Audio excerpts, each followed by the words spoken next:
The year was 1889. The air over the Mogollon Rim tasted of iron and wet stone. It was a late spring, stubborn and cold, holding on to winter's dampness. Mist clung to the bunch grass, making the high meadows look like a shallow gray sea. On the ridgeline, etched black against the bruised purple of the coming dawn, a line of wild horses moved. They were ghosts in the half-light. A wind, too cold for May, pushed down from the high peaks. It carried the sharp scent of ponderosa pine and the heavy, metallic promise of the first big storm of the season. He watched the horses, his body motionless. Chayton. He was a man of 32 years, though most days he felt older than the canyons that carved the land. He moved without sound, his moccasins breathing against the granite. He was Apache, a warrior and a scout. But he walked alone, caught between the sacred boundary of his people's Cedar Canyon and the raw, loud noise of the town called Dry Water down below. He guarded the canyon, its hidden springs and ancestral markers. He tolerated the town, visiting only when necessity demanded, his face a mask of stone, his eyes missing nothing. Miles below, rattling in a deep rut, the stagecoach swayed violently. June Whitaker held the edge of the bench, her knuckles white. She was 25 years old, and she had come a very long way from the east. Her bones ached with a weariness that went deeper than the journey. In the pocket of her worn skirt, her fingers found the 4 folded edges of the letter. It was her future, or so she prayed. A job offer, signed in a neat hand by the proprietor of the Silver Comet Diner in Dry Water. She had skills. She had learned them the hard way in the railroad camps that dotted the new lines heading west. She had learned the tough art of cooking for hungry, impatient crews, making something from nothing. And she had learned the finer skill of caring for their animals, learning the craft of a farrier, tending to split hooves and loose shoes. She was a passable cook, her biscuits heavy but filling, but she was a good farrier. Her hands, though chapped, knew the feel of a healthy hoof. The air inside the coach was stale with unwashed bodies and old tobacco.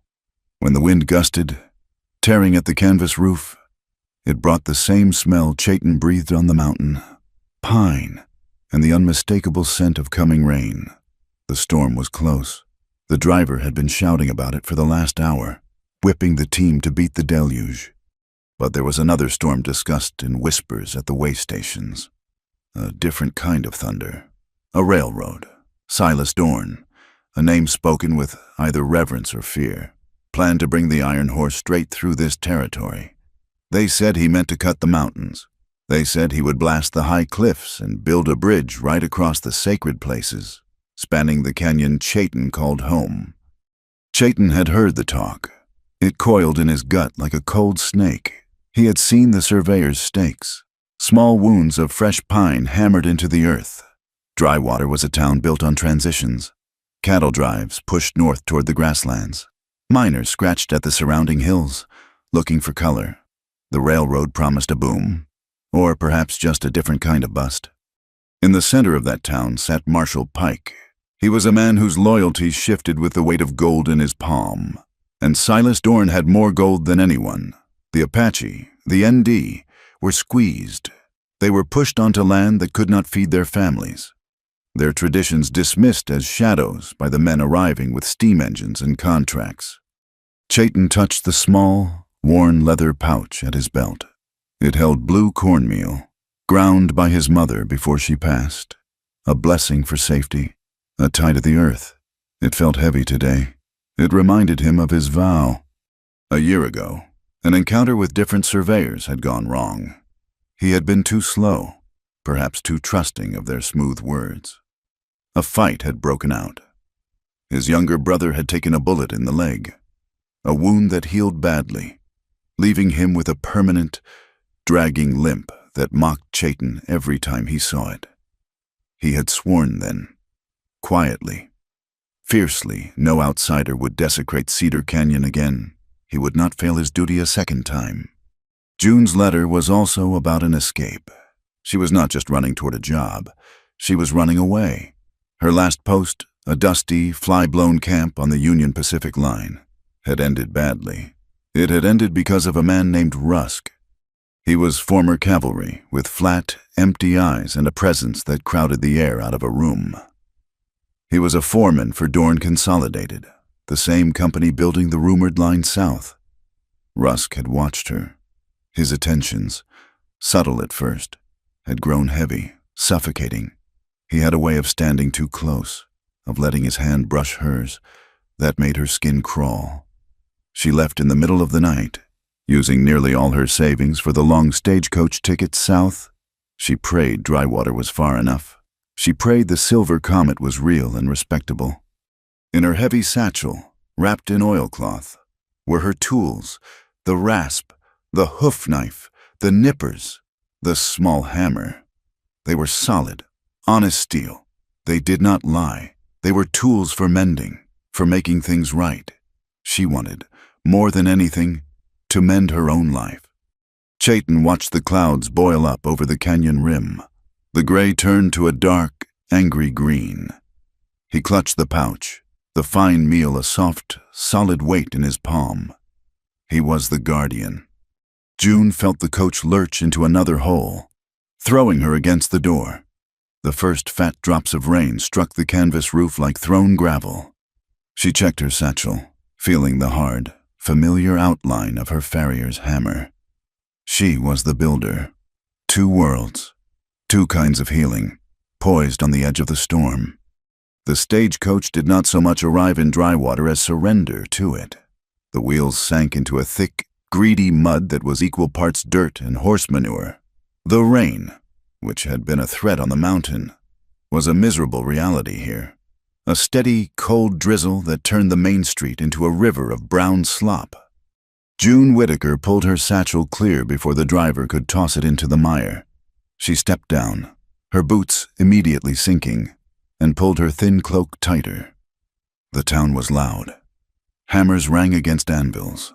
Men shouted from the porches of two competing saloons, and the air smelled of wet pine, whiskey, and frying fat. She clutched the letter, its edges soft from her anxious fingers, and began to walk. She found the address easily enough, halfway down the street, squeezed between a land office and a gunsmith. It was a corpse. The windows were boarded over, the wood already pale with the sun and rain. The door was barred, where the sign for the Silver Comet Diner should have been. There was only a lighter patch of wood, a ghost of a name, and 4 empty nail holes. June stood in the rain, the hope that had carried her for 600 miles draining out of her, leaving her cold and empty. The letter was a lie. A man spat a stream of brown tobacco juice that landed near her feet. "Looking for something, Missy." He wore a marshal's star, but it was pinned to a vest stained with old food. His belly strained against his shirt. He was Marshal Pike, and his eyes were dirty. "I had a letter," she said, her voice unsteady. "A job at the Silver Comet." He laughed, a short, wet sound. "Comet's been dark for 6 months. Owner went bust." He looked her over, a slow, appraising gaze that took in her wet hair, her worn dress, and the satchel in her hand. "You a cook, you said." "Yes," she managed, "and I work with horses." "Forget the horses." He leaned closer, and she could smell the sour tobacco on his breath. "Silas Dorn's railroad crew is hiring. They always need help. A woman who knows her way around a kitchen? Well, you'd be real popular." The way he said it made her stomach clench. It was not a job offer. It was an assessment of goods. This was the trap she had been warned about. This was the kind of employment that happened in back rooms and tents, not over a stove. "Thank you, Marshal," she said, stepping back. "I will consider it." She turned and walked away, her shoulders tight. She found the meager shelter of an awning and pulled the letter out again, her hands shaking with anger. It was a fake. She had been lured here. She looked at the signature, the looping, elegant script of the supposed owner, and her blood ran colder than the rain. She knew that handwriting. It was not a diner owner. It was the same precise, cold hand that had signed the pay vouchers at the last railroad camp. It was the signature of Dorn Consolidated's chief accountant. She had been brought here, specifically, by the very company she was trying to escape. But why? Miles away, higher up, Chayton had been tracking the surveyors. Their trail was sloppy, arrogant. But a new sound reached him, overriding the rising wind, shouts, and the panicked thunder of hooves. He moved to the edge of the rim, staying behind a screen of juniper. Below him, in a wide basin, 3 men in canvas coats were driving a string of horses. They were not cattlemen. They were running the animals too hard, wasting their strength, using their whips with a vicious, lazy pleasure. They were Dorn's hired guns. A young foal, legs still spindly and unsure, struggled to keep up with its mother. It veered, confused by the shouts, and one of the riders cut it off, cracking his whip. The foal screamed, a thin, terrified sound, and tried to double back over a patch of loose rock. Its leg caught. It went down. There was a sharp, wet sound, like a thick branch snapping, that carried even over the wind. The foal tried to rise, but the back leg folded, hanging uselessly, the white shard of bone visible even from this distance. The riders laughed. One of them pointed. Then they spurred their horses on, leaving the foal to struggle in the mud, its mother circling frantically until another rider chased her off. Chayton's hand went to the pouch of blue cornmeal. A cold, pure anger settled in his chest. This was their progress. This was the civilization they promised. He watched until the men disappeared, their laughter swallowed by the canyon. He waited, then made his way down the slick rocks. The foal was still alive, its eyes wide with terror, its breath coming in short, panicked pants. He saw the break. It was a killing wound. He drew his knife. His ancestors would forgive this. A mercy, but he would not forgive the men who caused it. He looked at their tracks, already washing away in the rain. They led down, always down, toward dry water. He followed. June felt lost. She was in a strange town, with no job, no money, and the target of a powerful, unseen company. She walked the boardwalk, her head down, trying to think, trying to keep the panic from swallowing her. A sudden shout cut through the street noise. "Pick him up! I said pick him up! You filthy whelp!" She looked up. A large man in a cavalry duster had kicked over a stack of newspapers. A young boy, maybe 10 years old, with dark eyes and skin, was scrambling to gather the muddy papers. He was crying. "You dirtied them!" the boy protested, his voice high with fear and indignation. The man grabbed the boy by the shirt and hauled him to his feet. "Teach you to talk back, cur—" June froze, her breath hitched. She knew that flat, bored expression. She knew the empty eyes. It was Rusk, the foreman, the man she had fled. He was here. He drew back his hand to strike the child, and June moved without thinking. "Leave him alone." Her voice was thinner than she wanted, but it cut through the rain. Rusk turned, his head tilted, and for a second, he looked confused.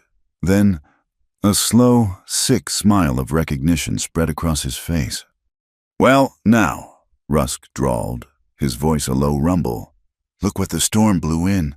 I was wondering where you ran off to." He dropped the boy, who scrambled away. Rusk turned his full attention to her. His hand still held the coiled leather of a riding whip. "You never did learn your place, June," he said. He took a step toward her. "Maybe it's time I taught you proper." He uncoiled the whip, his intention clear, his smile widening as she flinched. He drew his arm back for a sharp, stinging cut. The whip never landed. A hand, dark and strong, shot out from the alleyway and closed around Rusk's wrist. The grip was absolute. Rusk grunted, surprised, and tried to pull free. The hand did not budge. Chayton had come from nowhere, silent as the rain itself. He had not looked at June. His eyes, black and cold as the mountain rock, were locked on Rusk. With a powerful twist, Chayton wrenched the whip from Rusk's grasp and threw it into the mud. He said nothing. Rusk, his face purple with rage, snarled and reached for the heavy revolver at his hip. "Rusk, that is quite enough." The voice was smooth, educated, and carried an authority that stopped even Rusk's anger. Silas Dorn stood on the boardwalk of the saloon, perfectly dry beneath the awning. He held a thin cigar, and he looked disappointed. Marshal Pike stood just behind him, looking nervous, his hand hovering near his own gun. "My foreman," Dorn said, addressing June with a polite, cold smile. "Forgets his manners in the presence of a lady." Rusk slowly took his hand away from his gun, his gaze still fixed on Chayton. Chayton used the moment. He did not turn. He simply stepped back, blending into the dark space between the buildings. One moment he was there, a solid, defiant presence, and the next he was gone. June was left standing, trembling, facing the two men who, she now realized, controlled her entire world. "Silas Dorn?" the man said, tipping a hat he did not need to. "Of the Dorn Consolidated Railroad." He gestured to the town. "We are bringing progress to this valley. Miss, a new age of civilization. We are building a bridge, a great testament to industry, right over that useless gorge they call Cedar Canyon." Rusk said nothing, but his eyes never left her. They were full of promises, and none of them were good. "Rusk," Dorn said, turning. "The saloon. We have matters to discuss." Rusk gave her one last look, a look of ownership, before he turned and followed his master. June, desperate to escape, to breathe, to think, backed into the same narrow, dark alley that her silent defender had vanished into. It ran behind the saloon. It was choked with rain barrels and empty crates. A window was propped open a few inches, letting out a sliver of yellow light and the murmur of voices. She pressed herself against the wet wood, trying to still her hammering heart. She heard Dorn's voice, no longer polite, but sharp and metallic. Utterly unacceptable. I want the explosives moved tonight. All of them. I want the pass cleared in 10 days. 10. Do you understand me? No delays. The press arrives on the 11th. There was a sullen murmur from Rusk. Then his voice, clearer. "And the girl, the one from the camp?" A sigh from Dorn. "You were careless to let her get here. She was supposed to be in Pike's employ by now. Find out what she knows. And Rusk, keep an eye on her. I will not have any complications." June pressed her hand to her mouth. 10 days. They were going to blast the canyon. And she was not just a runaway. She was a complication. Panic was a cold, sharp stone in her stomach. June did not wait to be found. She slid from the alley, her back pressed to the wet clapboards, her eyes scanning the street. The sun was gone, leaving only a smear of angry red between the dark, heavy clouds. Twilight was not a comfort. It was a shortening of time. Dry water was a box, and Rusk knew she was in it. She had left her satchel on the porch of the stage office, too heavy to carry while she looked for a job that did not exist. She moved quickly, her head down, a woman of no importance. Just another traveler caught in the rain. She grabbed the satchel, the leather strap slick in her hand. Her tools inside gave a heavy, reassuring clink. She could not take the main road. They would look for her there. She remembered the alley, the way it sloped down behind the buildings. She remembered the sound of rushing water. She slipped between the gunsmith and the land office, her boots sinking into the mud. The noise of the town faded, replaced by the rising roar of the storm and the sound of the creek. It was not a creek anymore. The steady rain had swollen it to a small river, brown and churning, tearing at the roots on its banks. It was her only path. She followed it, moving into the growing darkness. The rocks were treacherous, covered in a slick algae. She used her hands as much as her feet, her cloak snagging on thorns, her satchel bumping heavily against her hip. She thought, for a blissful half hour, that she had made it, that she was free. Then she heard the shout, "There, by the water!" It was not Rusk. It was one of the men who had been with him at the saloon. A pair of them. They were on the bank above her, dark shapes against the sky. June did not look back. She plunged into the shallow, fast-moving water, gasping as the icy current wrapped around her legs. She scrambled up the opposite bank, clawing at the mud, pulling herself up by roots. Another shout, a gunshot. The bullet snapped through the branches far above her head, a sound like a dry twig breaking. They were not trying to kill her. Not yet, they were trying to hurt her. She ran. She was no longer following the creek. She was climbing, moving uphill, into the high, broken country. The world dissolved into a nightmare of rain, wind, and burning lungs. The storm, which had been a threat, now declared war. The sky tore open. A sheet of white lightning turned the world into a stark, terrifying photograph for one frozen second. She saw the twisted pines, the gleaming faces of the rocks, the sheer drop just feet from her path. Then came the thunder. Not a rumble, but a physical blow that seemed to crack the very mountain beneath her. The rain was a solid thing, a falling river that blurred all vision. She could not see her pursuers, but she could not see the path either. She was climbing on instinct, her hands raw, her skirts impossibly heavy with water and mud. The ground gave way. She did not fall far, but she slid, tumbling down a steep, muddy incline, coming to a painful stop against a tangle of roots. She lay there, stunned. The air knocked from her. The world was spinning. She had no idea which way she had come. She could hear the men shouting, but their voices were thin, ripped away by the wind. They sounded confused, farther away. She was lost. She was in the high country, the land the mapmakers left blank, the place the men in town called Apache territory. June pulled herself to her feet. She was shaking so violently she could barely stand. She found a small recess in the rock, a shallow overhang that offered almost no protection, and huddled into it.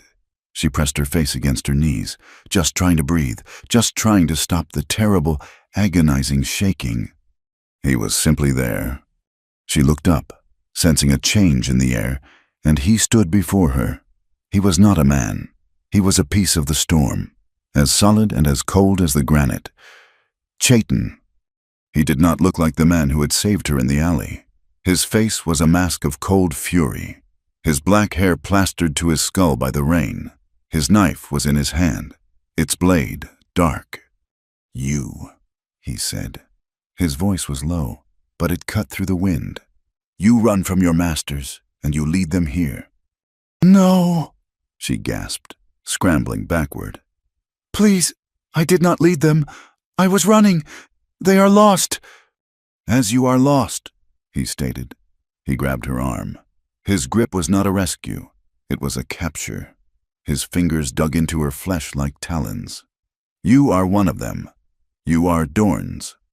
"I am not," she cried, trying to pull away. "He tried to trick me. Rusk is here. They are going to blast the canyon." His grip tightened, and he dragged her from the shelter of the rock, out into the driving rain. "You lie." In her struggle, the letter, the sodden, useless letter, fell from her pocket into the mud. He stopped. He bent and snatched it up. In a flash of lightning, he unfolded the paper. He did not need to read the words. His eyes went straight to the bottom, even wet. The embossed seal was unmistakable. The eagle and the hammer, Dorn consolidated. His face, which had been hard, became something empty and terrible. "You carry his mark." "It was a lie," she screamed over the wind. "A false job to trap me." He did not listen. He did not care. He began to pull her through the trees, dragging her when she stumbled. "You will come." "Where, please? They will find us." "They will not," he said, and she knew, with a certainty that chilled her more than the rain, that he was right. He moved through the storm as if it were his home, pulling her along a path she could not even see. He forced her around a massive, balancing boulder, and suddenly They were out of the wind. He pushed her through a curtain of ancient, hanging roots into a deep, dry cave. A fire smoked in the center, struggling for life. Around it, huddled in thick blankets, were his people. June saw two old women, their faces like carved wood. She saw a young man with a badly healed leg that was stretched out awkwardly. And she saw three small children, their eyes wide and dark, watching her. The cave was cold. The fire was failing. One of the children coughed, a thin, dry sound that echoed in the silence. They were all staring at her, this drowned rat of a white woman, their faces full of suspicion and a quiet, desperate hunger. June stood, dripping, her body shaking with a cold that was bone deep. She had run from one trap only to fall into another. It was too much. The terror, the cold, the hopeless, crushing reality of her situation broke over her. She began to cry, silent, scalding tears that mixed with the rain on her face. Chayton saw her break. His expression did not soften. It hardened.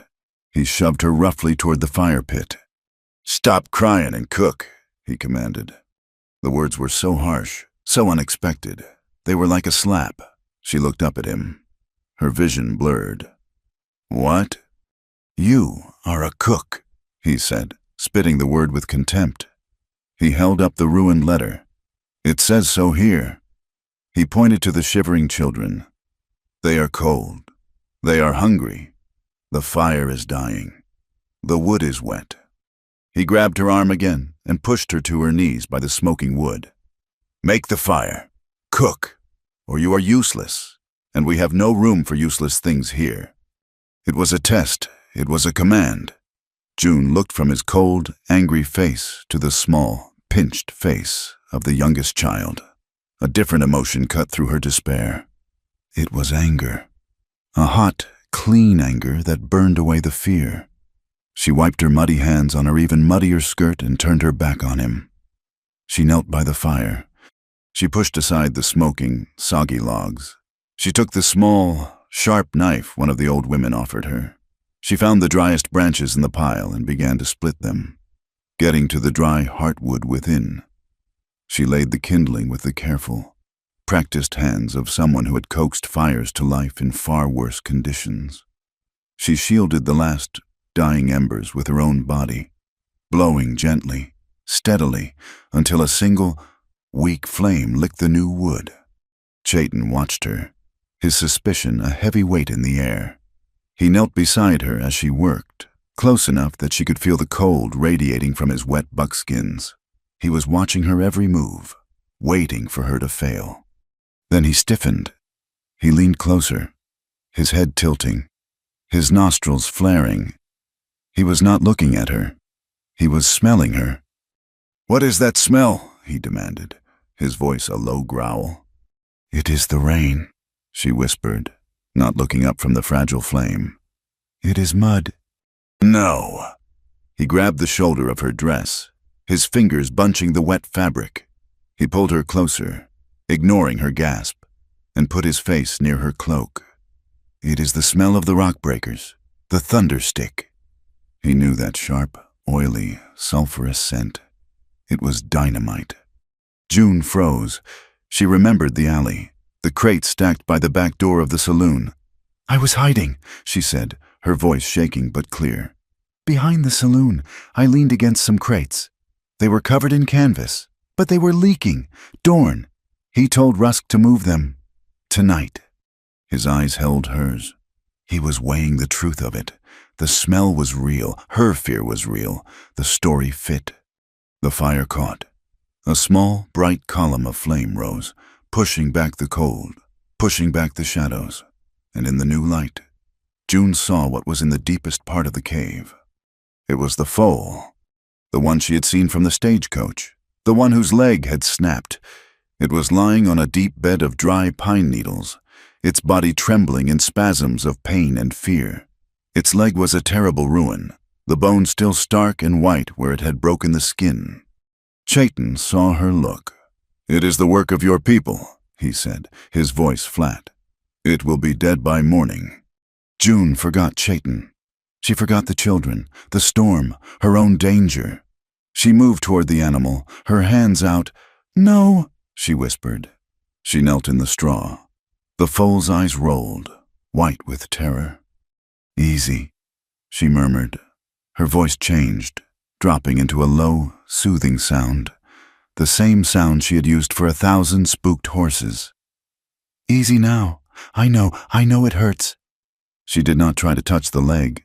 She laid her hand on its neck, a firm, warm pressure. "I am here.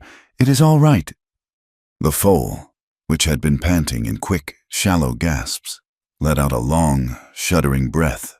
It did not relax, but it stopped fighting. It leaned its head, just a fraction of an inch, into her steady hand.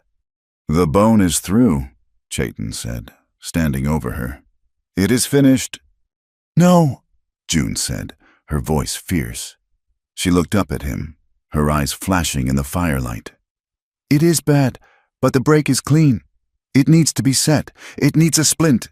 She looked around the cave, her mind working quickly. "Those branches you have for the fire, the straight ones, and cloth. We need strips of cloth." She looked at her own ruined skirt. "We can bind it. I have done this before. I can save this horse." Chayton stared at her. He watched her hands, chapped and muddy, as they stroked the foal's muzzle with a tenderness that was shocking. He looked at her eyes. They were not the eyes of a liar, or a spy. They were not the eyes of Dorn, or Rusk, or Pike. They were the eyes of a person who knew how to mend. He was torn. His duty was clear. She was an outsider. She carried the scent of the enemy. She carried their seal. But the animal, a creature of his land, a victim of their cruelty, was trusting her. One of the old women by the fire made a soft sound. Chayton looked at her. She met his gaze, and she nodded. Just once, a small, profound gesture. He made his decision. "Do it," he said. June looked up, startled by the sudden change in his voice. "The horse," he clarified, his face still a mask. "Fix what your people broke." He turned away from her and walked to the mouth of the cave, staring out at the storm. "You will work," he said, his back to her. "You will help the animal. You will cook for my people. In the morning, when the storm breaks, I will take you away from this place. You will not come back." It was not kindness. It was a bargain. One night. June looked down at the foal, which had rested its head on her knee. "One night." She nodded, her throat too tight to speak. She would take it. The wind hammered the mouth of the cave, driving the rain in sideways. The air was frigid. June ignored the man who watched her. Chayton. He stood near the entrance, a silhouette against the gray. Violent light, his arms crossed, his anger a palpable cold in the shelter. His voice was still harsh, a low growl under the storm. "Stop crying and cook." June flinched but did not look at him. She had finished her work on the fire, which now burned with a steady, yellow heart. She had pushed the fear down, replacing it with the sharp focus of a task. She turned her attention to the foal. The animal was trembling, its terror a high, vibrating wire. She approached it slowly, speaking those low, meaningless words that animals understood better than language. Chayton watched. He expected weakness. He expected her to recoil from the wound, from the sight of the slick, sharp bone. But the woman he saw was not the one who had collapsed in tears. Her hands, though shaking violently from the cold, became instruments of purpose. She gently cupped the foal's head, lifting it from the pine needles. Her voice was a low murmur, a thrumming sound that seemed to cut through the animal's pain. She unfastened her own heavy, waterlogged cloak. It was the only barrier she had left against the storm. Without hesitation, she began tearing it into long, wide strips. The fabric was thick, resisting her, but she put her weight into it. Her teeth gritted, ripping the wool into serviceable bandages. She fashioned 2 rough splints from the branches he had provided, padding them with moss. She used the longest piece of her cloak to fashion a temporary sling, looping it under the foal's body to help support its weight. taking the strain off the shattered limb. Her movements were economical, deft. She did not waste an ounce of energy. She whispered to the foal, comforting it, reassuring it, her breath a plume of white in the cold air. Chaitin's gaze, which had been hard as obsidian, shifted. He saw the cold shaking her body, but he also saw the absolute gentleness in her hands. She held the broken creature as if it were the most precious thing in the world. He had seen his people's healers work with that same focused reverence. He had not expected to see it in an outsider. His eyes, fixed on her steady hands, softened. After she had finished setting the splint and had gotten the animal to drink a little water, she finally rose. Her legs were stiff. She was aware, suddenly, of the silent audience. The 3 children, the young man with the injured leg, and the 2 old women. One of the women, her face a beautiful map of deep lines, pointed to a small buckskin bag near the fire. He said, "Cook." The woman said, her English slow but clear, "We have corn, nothing else." June nodded. She felt the scrutiny. This was a different test. She took the bag. It was blue cornmeal, finer than any she had ever used. She looked at the meager supplies. A pot, a little water, some salt. It was less than nothing. She worked. She missed her own supplies, her spices, her lard. But she made do. She mixed the meal with water, adding a pinch of salt, and set the pot near the edge of the fire, letting the coarse soup heat slowly. It was a thin offering, but it would be warm. She served the children first, pouring the hot, blue liquid into small clay cups. They took them, their dark eyes wide, looking first to the old woman, who nodded permission. They drank, the heat bringing a faint touch of life back to their faces. June offered a cup to the young man with the bad leg. He took it with a gruff nod, his eyes flicking to Chaitin and then back to her. Finally, she brought the pot to the 2 matriarchs. The one who had spoken to her, the older one, took the cup. She held it in both hands, breathing in the steam. She looked at June, a long, deep look that seemed to read the marrow in her bones. Then the old woman spoke, her voice too low for Chaitin to hear over the wind. It was not English. It was a soft, flowing sound. It felt like a blessing. June did not understand the words, but she understood the meaning. She had been seen. For this night, in this cave, she was not the enemy. She was simply a person, doing what was needed. Chaitin did not like this. He did not like the easy way the children watched her, or the blessing in the old one's eyes. Acceptance was dangerous.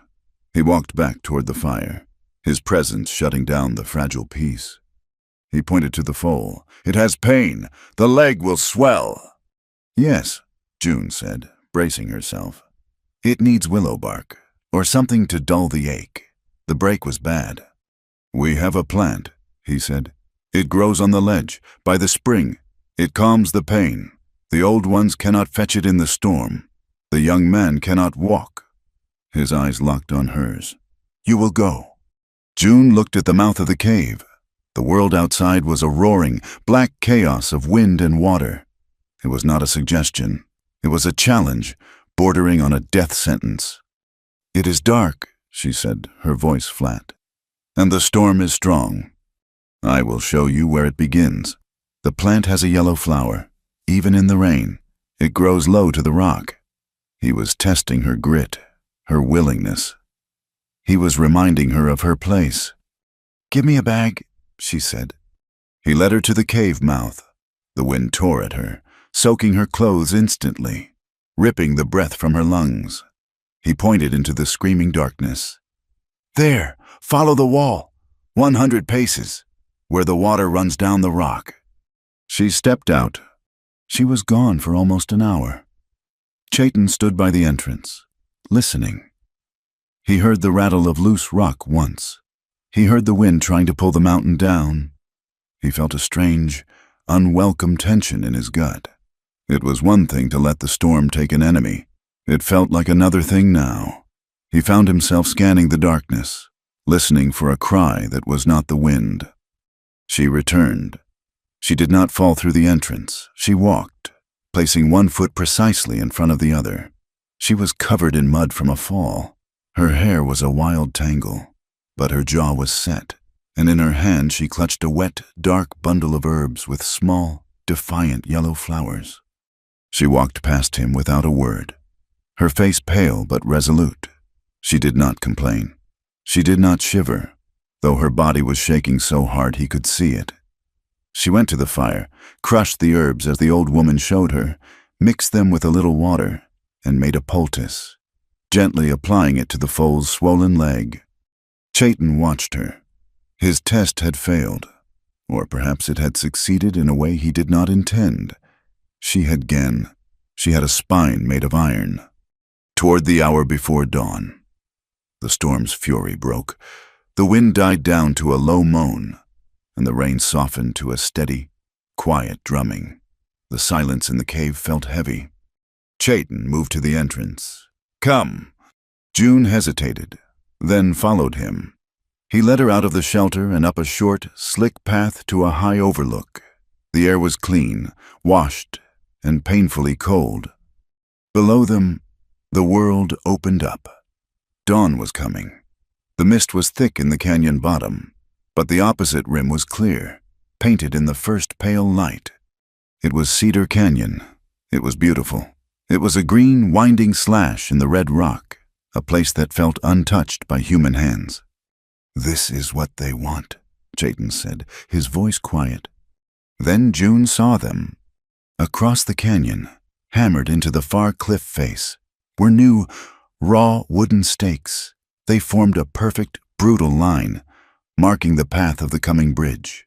They were a scar on the sacred land. "They were not there 2 days ago," Chayton said. His voice was flat, devoid of emotion, which made the anger beneath it all the more terrible. "They plan to blast," June said, her voice just as quiet. "In 10 days. He turned to her. The suspicion was back, sharp and cutting. "You said this. The smell on your clothes proved it. But you did not say why. Why would Dorn's men speak of this in front of you?" This was the moment. He had shown her the stakes. She would show him the truth. "The letter I had," she said. "The job at the Silver Comet. It was a lie. It was a trap." "A trap for what? Why you?" "Because I ran from one of their camps. A man named Rusk. He is Dorn's foreman. He wanted things from me I would not give. I fled. I thought I was escaping him, but they knew I was coming. The signature on the letter was from Dorn's accountant. They brought me here on purpose."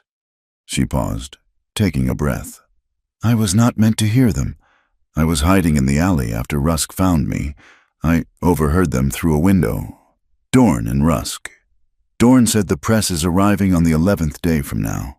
He wants the pass cleared. He ordered Rusk to move the explosives tonight, and he told Rusk to keep an eye on me. He called me a complication." Chayton's hand, which had been resting on his knife, moved to the small leather pouch at his belt. His fingers closed around the blue cornmeal. He believed her. The story was too specific, too strange, to be a lie.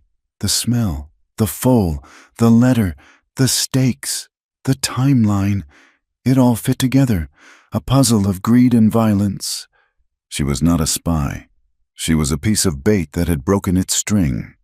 He looked at her, really looked at her. In the cold morning light, she was tougher than she looked.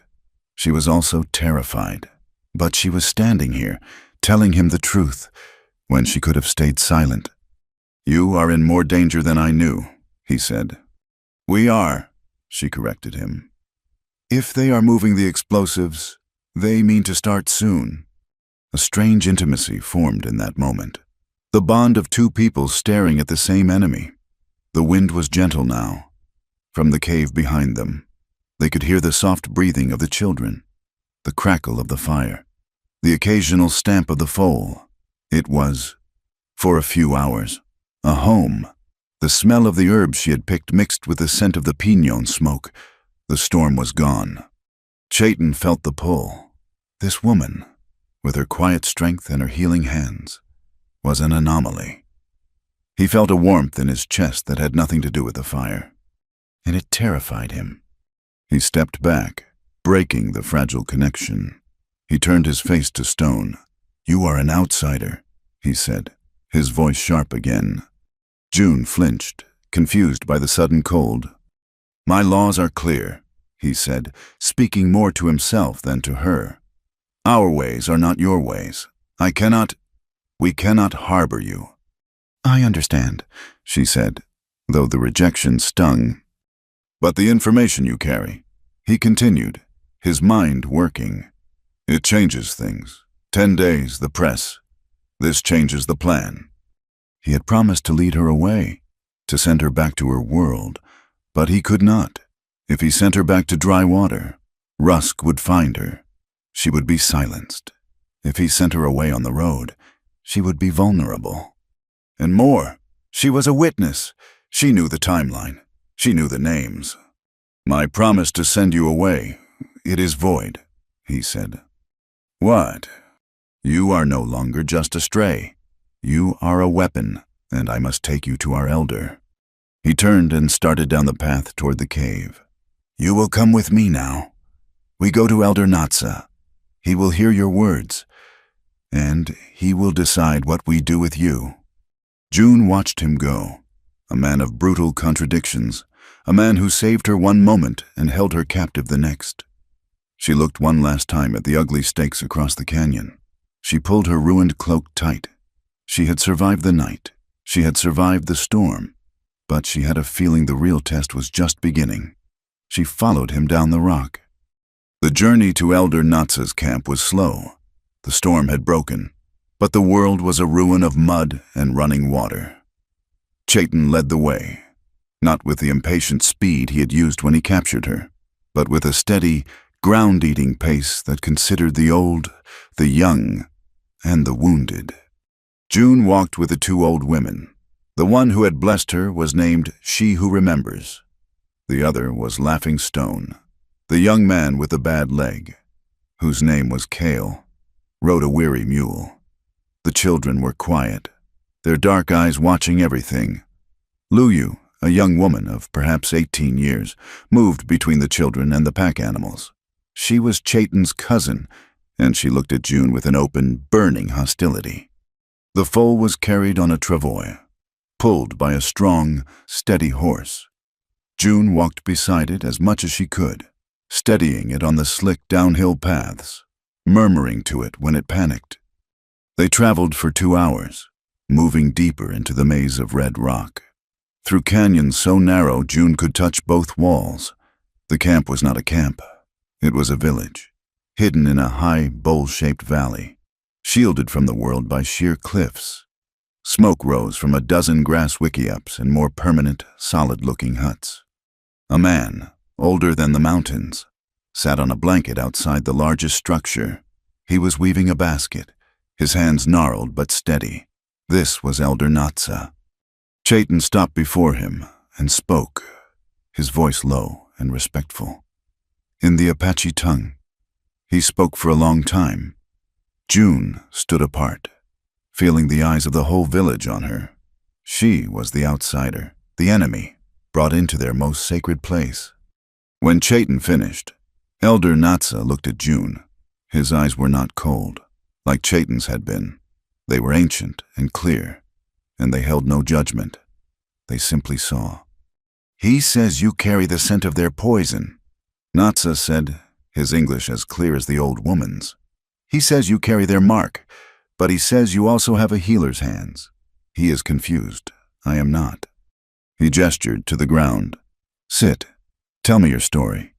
Do not leave out the parts you think we do not understand. We understand everything." A small council gathered.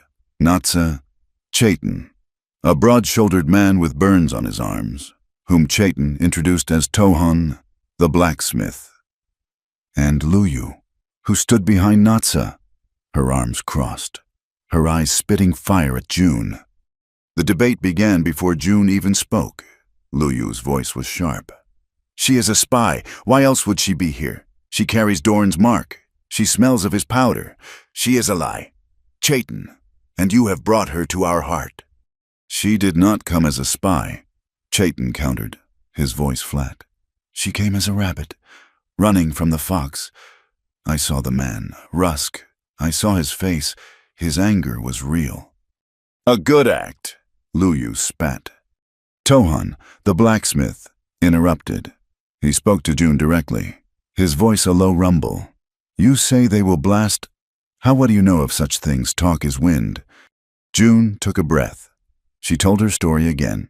The fake letter, the accountant's signature, the boarded-up diner, Marshall Pike's leering offer, Rusk's cruelty to the boy, Chayton's intervention, the words she overheard, Dorn's plan, 10 days, the press. "It is a good story," Luyu said, her voice dripping with sarcasm. "I have more than a story," June said, her voice shaking. But she held her ground. She fumbled in the deep pocket of her skirt. "When I fled, I ran from the alley. My satchel was at the freight depot, not the stage office. I ran inside. I was not thinking. I ran straight into a man. He was carrying a crate. He dropped it. Things scattered. This fell." She held it out on her muddy palm. It was a small, heavy brass key. "He shouted at me," she continued, her voice gaining strength. "He yelled to be careful with the blasting shed supplies. I did not think. I grabbed it, and I ran." Tohan leaned forward, his eyes sharp. He took the key and examined it. "It is a lock key, good brass, for a strong box, or a reinforced door."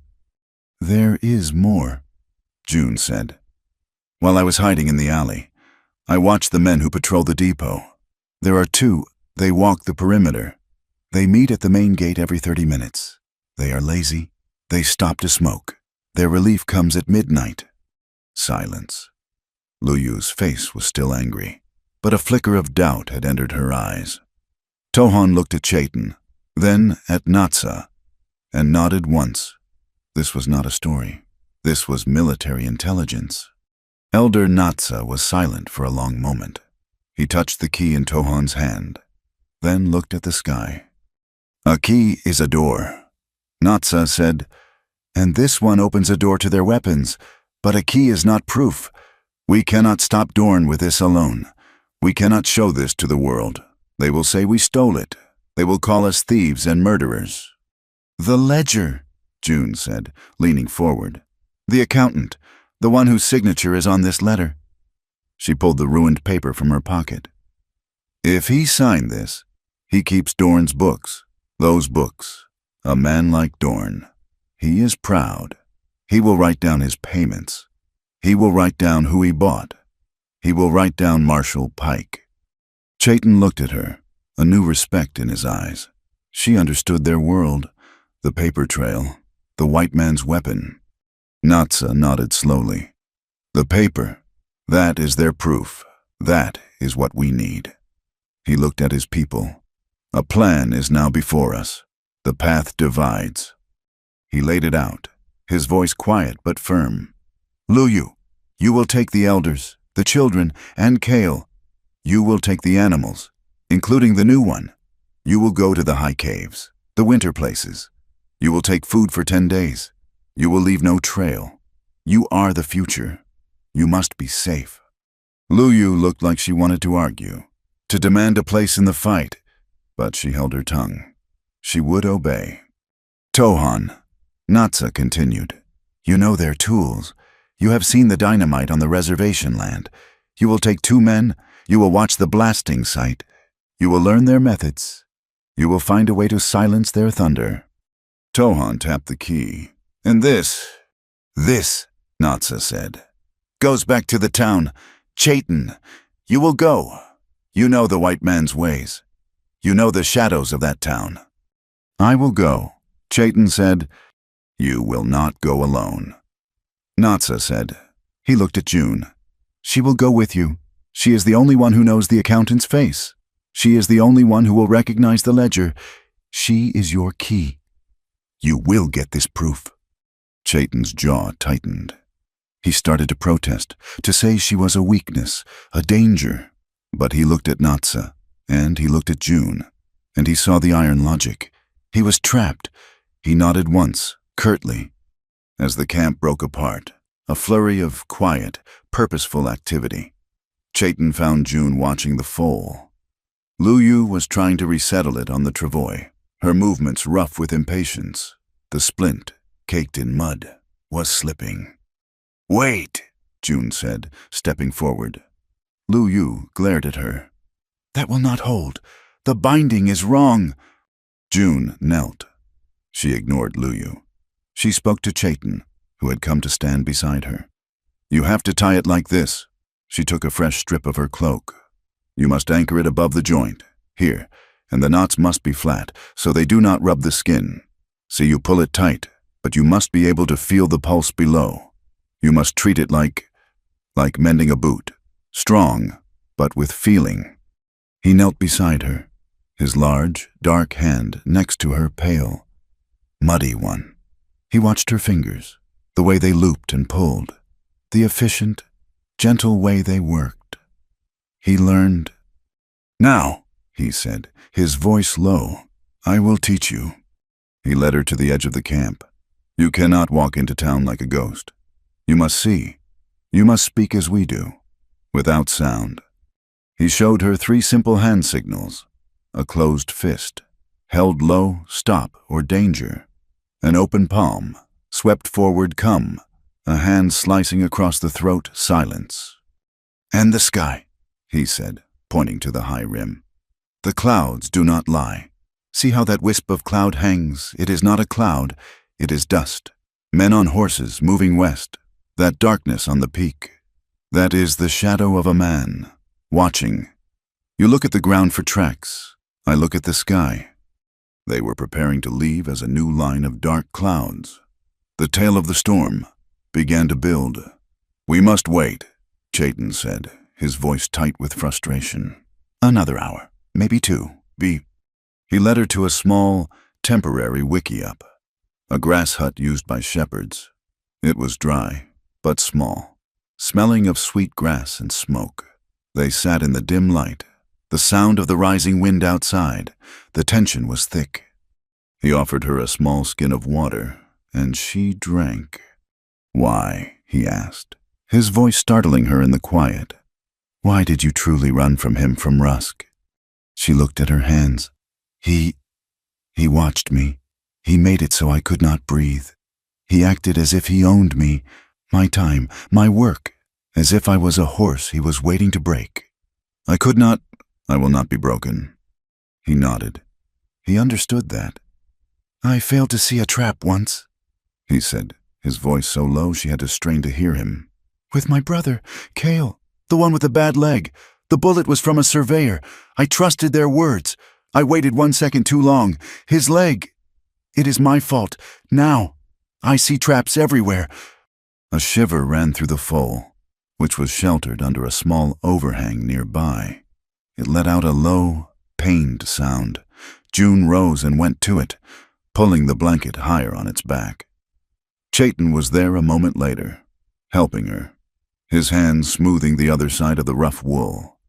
In the darkness of the shelter, as they both reached to tuck the blanket, their hands met. His fingers brushed her wrist. It was not a grab. It was not a touch of intent. It was an accident of 2 people moving in a small space. But it was electric. Heat, sharp and sudden, leaped from his skin to hers. June gasped, pulling her hand back as if she had been burned. Chayton recoiled, his face hidden in the shadows, his breath catching in his throat. The space between them, which had been small, was suddenly a vast, thrumming canyon. The rain stopped, as if a tap had been turned off. "It is time," Chayton said, his voice once again hard, the moment broken. As they walked to the path leading out of the valley, Elder Natsa stopped Chayton. He put a hand on his arm and spoke in quiet Apache. June could not understand the words, but she saw the worry in the old man's eyes. Then Natsa looked at Chayton, his gaze deep and sad. "Be careful, my son," he said in English. "When the heart walks before the feet, the path will change direction." They were on the ridge, the high, dangerous path leading back toward dry water. When the scout appeared, he was running, his moccasins silent on the rock, his chest heaving. He spoke to Chayton, low and fast, in their own tongue. June did not need a translation. She saw Chayton's body go rigid. She saw the blood drain from his face, leaving his skin a pale, taut mask of pure rage. "What?" she demanded. "What is it?"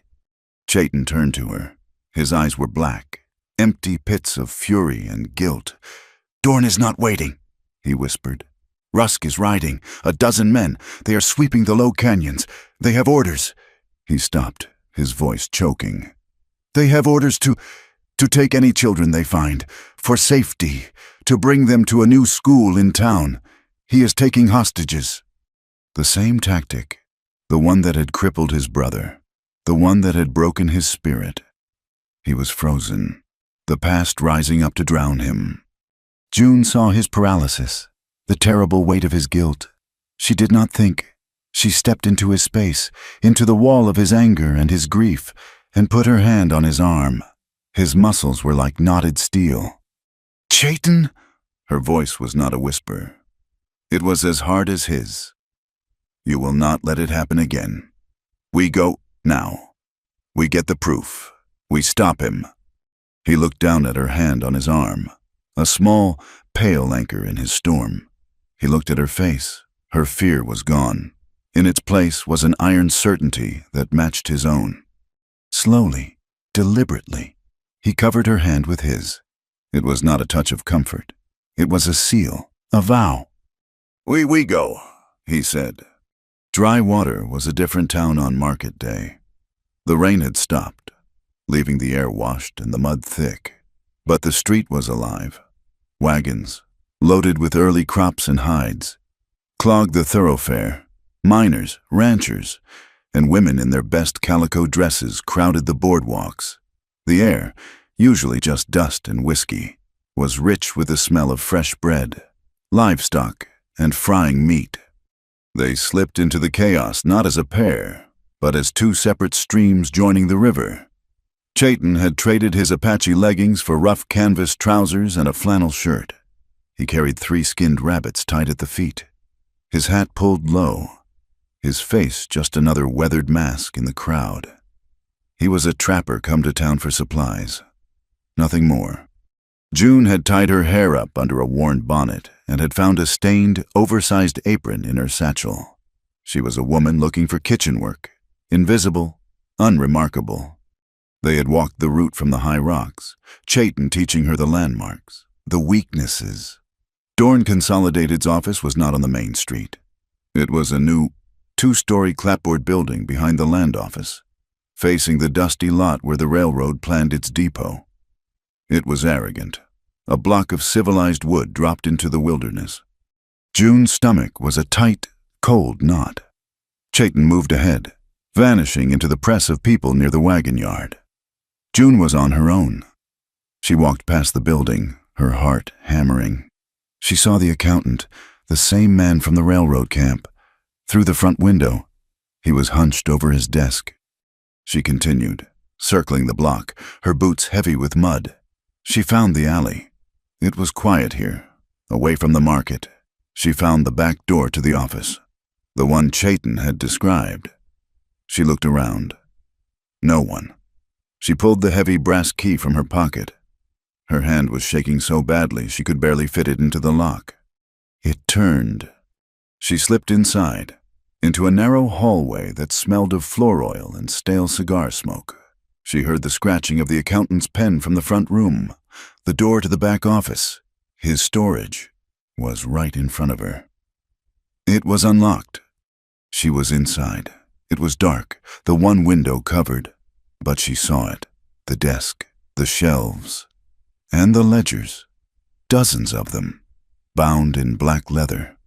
She did not know which one. She pulled one down. Dorn Properties. Wrong. Another. Shipping manifests. Wrong. Her breath was loud in her ears. A shadow fell across the floor. Chayton. He had come over the roof and in through the window, silent as smoke. He had not trusted the key alone. He pointed. Not the large books, the small one. On the desk. The daily cash book. June snatched it. She opened it, her fingers flying. The same neat, precise handwriting from her false letter. She scanned the dates. She did not need to read it all. Her eyes caught the name. Pike. M. A payment, $300, marked Civic Improvement Fund. Another. Pike. M. $50, marked Gifts. "We have it," she whispered. Chayton was not looking at the book. He was at the wall, where a large canvas sheet was tacked up. He pulled it back. It was a map, a detailed drawing of Cedar Canyon, but it was covered in red lines, numbers, and X marks. It was the blasting plan. "He means to break the spine of the mountain," Chayton whispered, his voice vibrating with a cold fury. He tore the map from the wall and folded it. "Let's go," June urged. They moved back to the hallway, back to the door. Chayton looked first. The alley was clear. They stepped out into the pale sunlight, June hiding the ledger under her apron, Chayton stuffing the map inside his shirt. They were halfway down the alley when a voice cut through the air. "Hold, right there." Rusk. He stood at the end of the alley, blocking their path to the street. He was not smiling. He held a revolver, aimed steady at Chayton. Two of his men, the same ones from the chase at the creek, moved to stand beside him. "I knew it," Rusk drawled. "I knew I smelled a rat." He looked at Chayton. "And I knew I smelled you. Apache." "We are just walking," Chayton said, his voice calm, his body coiled. "Sure you are. Now, give me what you took. The girl. I saw her go in." He had not seen her face. He had seen her form, her dress, in the shadows. "I am just looking for work," June said, her voice high and thin. Rusk's eyes narrowed. He took a step closer, his gaze dropping from her face to her hands. She was clutching the apron, her knuckles white, his eyes fixed on her right wrist, on the pale crescent-shaped scar just below her palm, a mark from a childhood kitchen burn. He looked up, and his face broke into a terrible smile of recognition. "You!" He lunged. Chayton moved. He did not go for his knife. He shoved June hard, back toward the office door, putting his body between her and Rusk. At the same time, he grabbed a string of dried red chili peppers hanging from an awning post and threw them, with all his force, onto the open coals of a small vendor's brazier set up in the alley. The effect was instant. A cloud of acrid, blinding smoke erupted.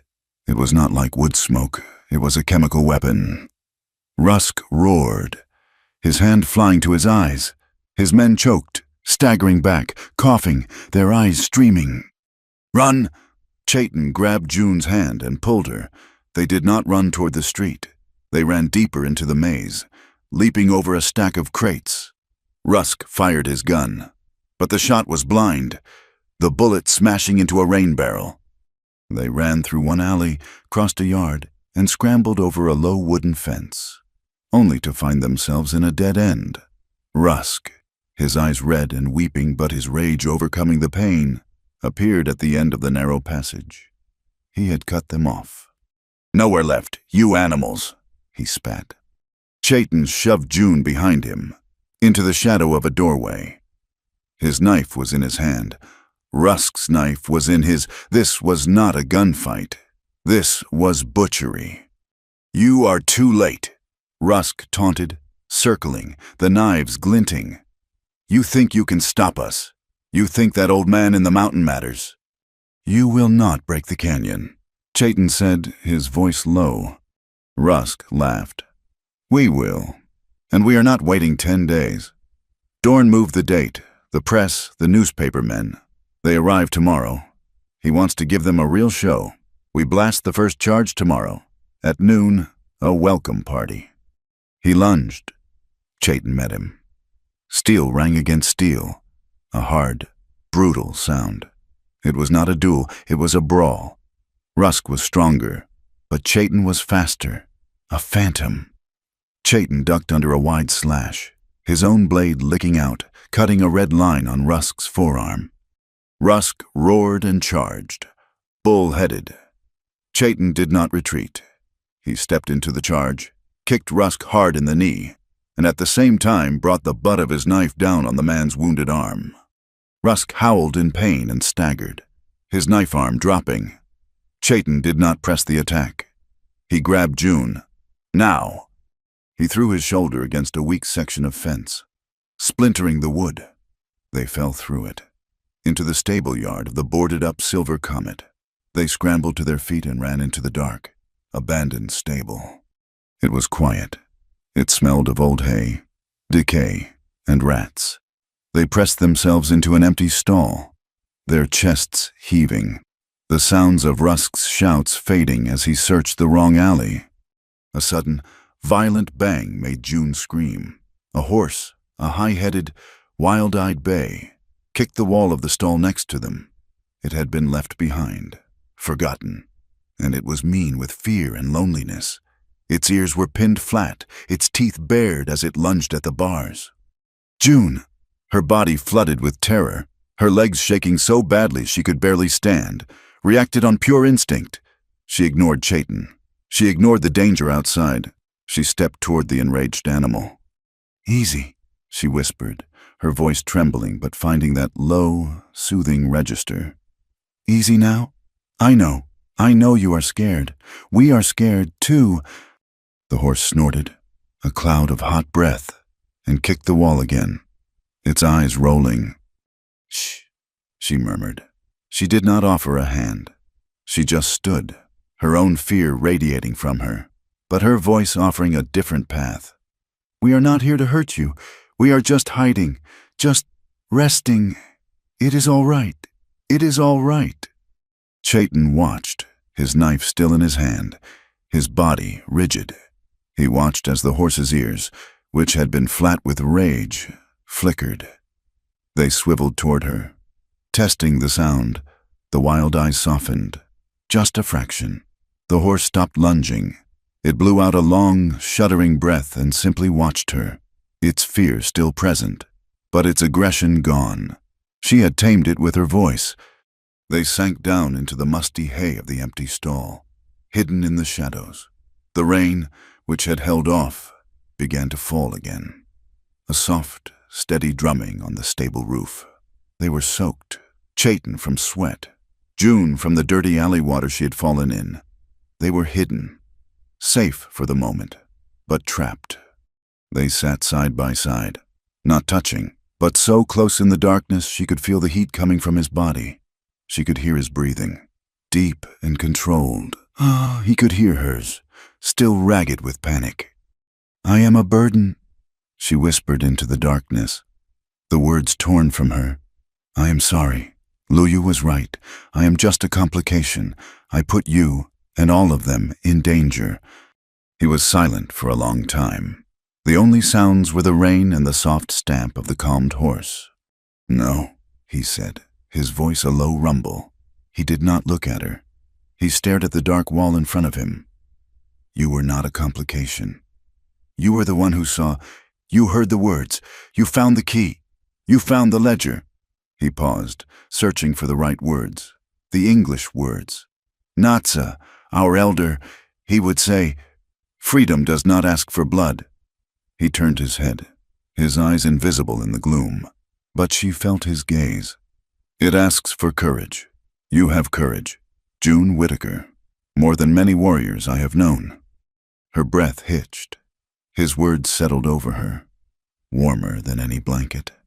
They sat in that charged, intimate silence, two fugitives hidden in the heart of the enemy's town. The sound of the stable door creaking open broke the spell. They tensed, Chayton's knife flashing up. It was just a stable hand, come to check on the bay. He threw some hay into the stall and left, never seeing them. But the moment was gone. The reality of Rusk's words crashed down. "Tomorrow," Chayton said, his voice flat and hard again. He said tomorrow, at noon. He was not lying, June said.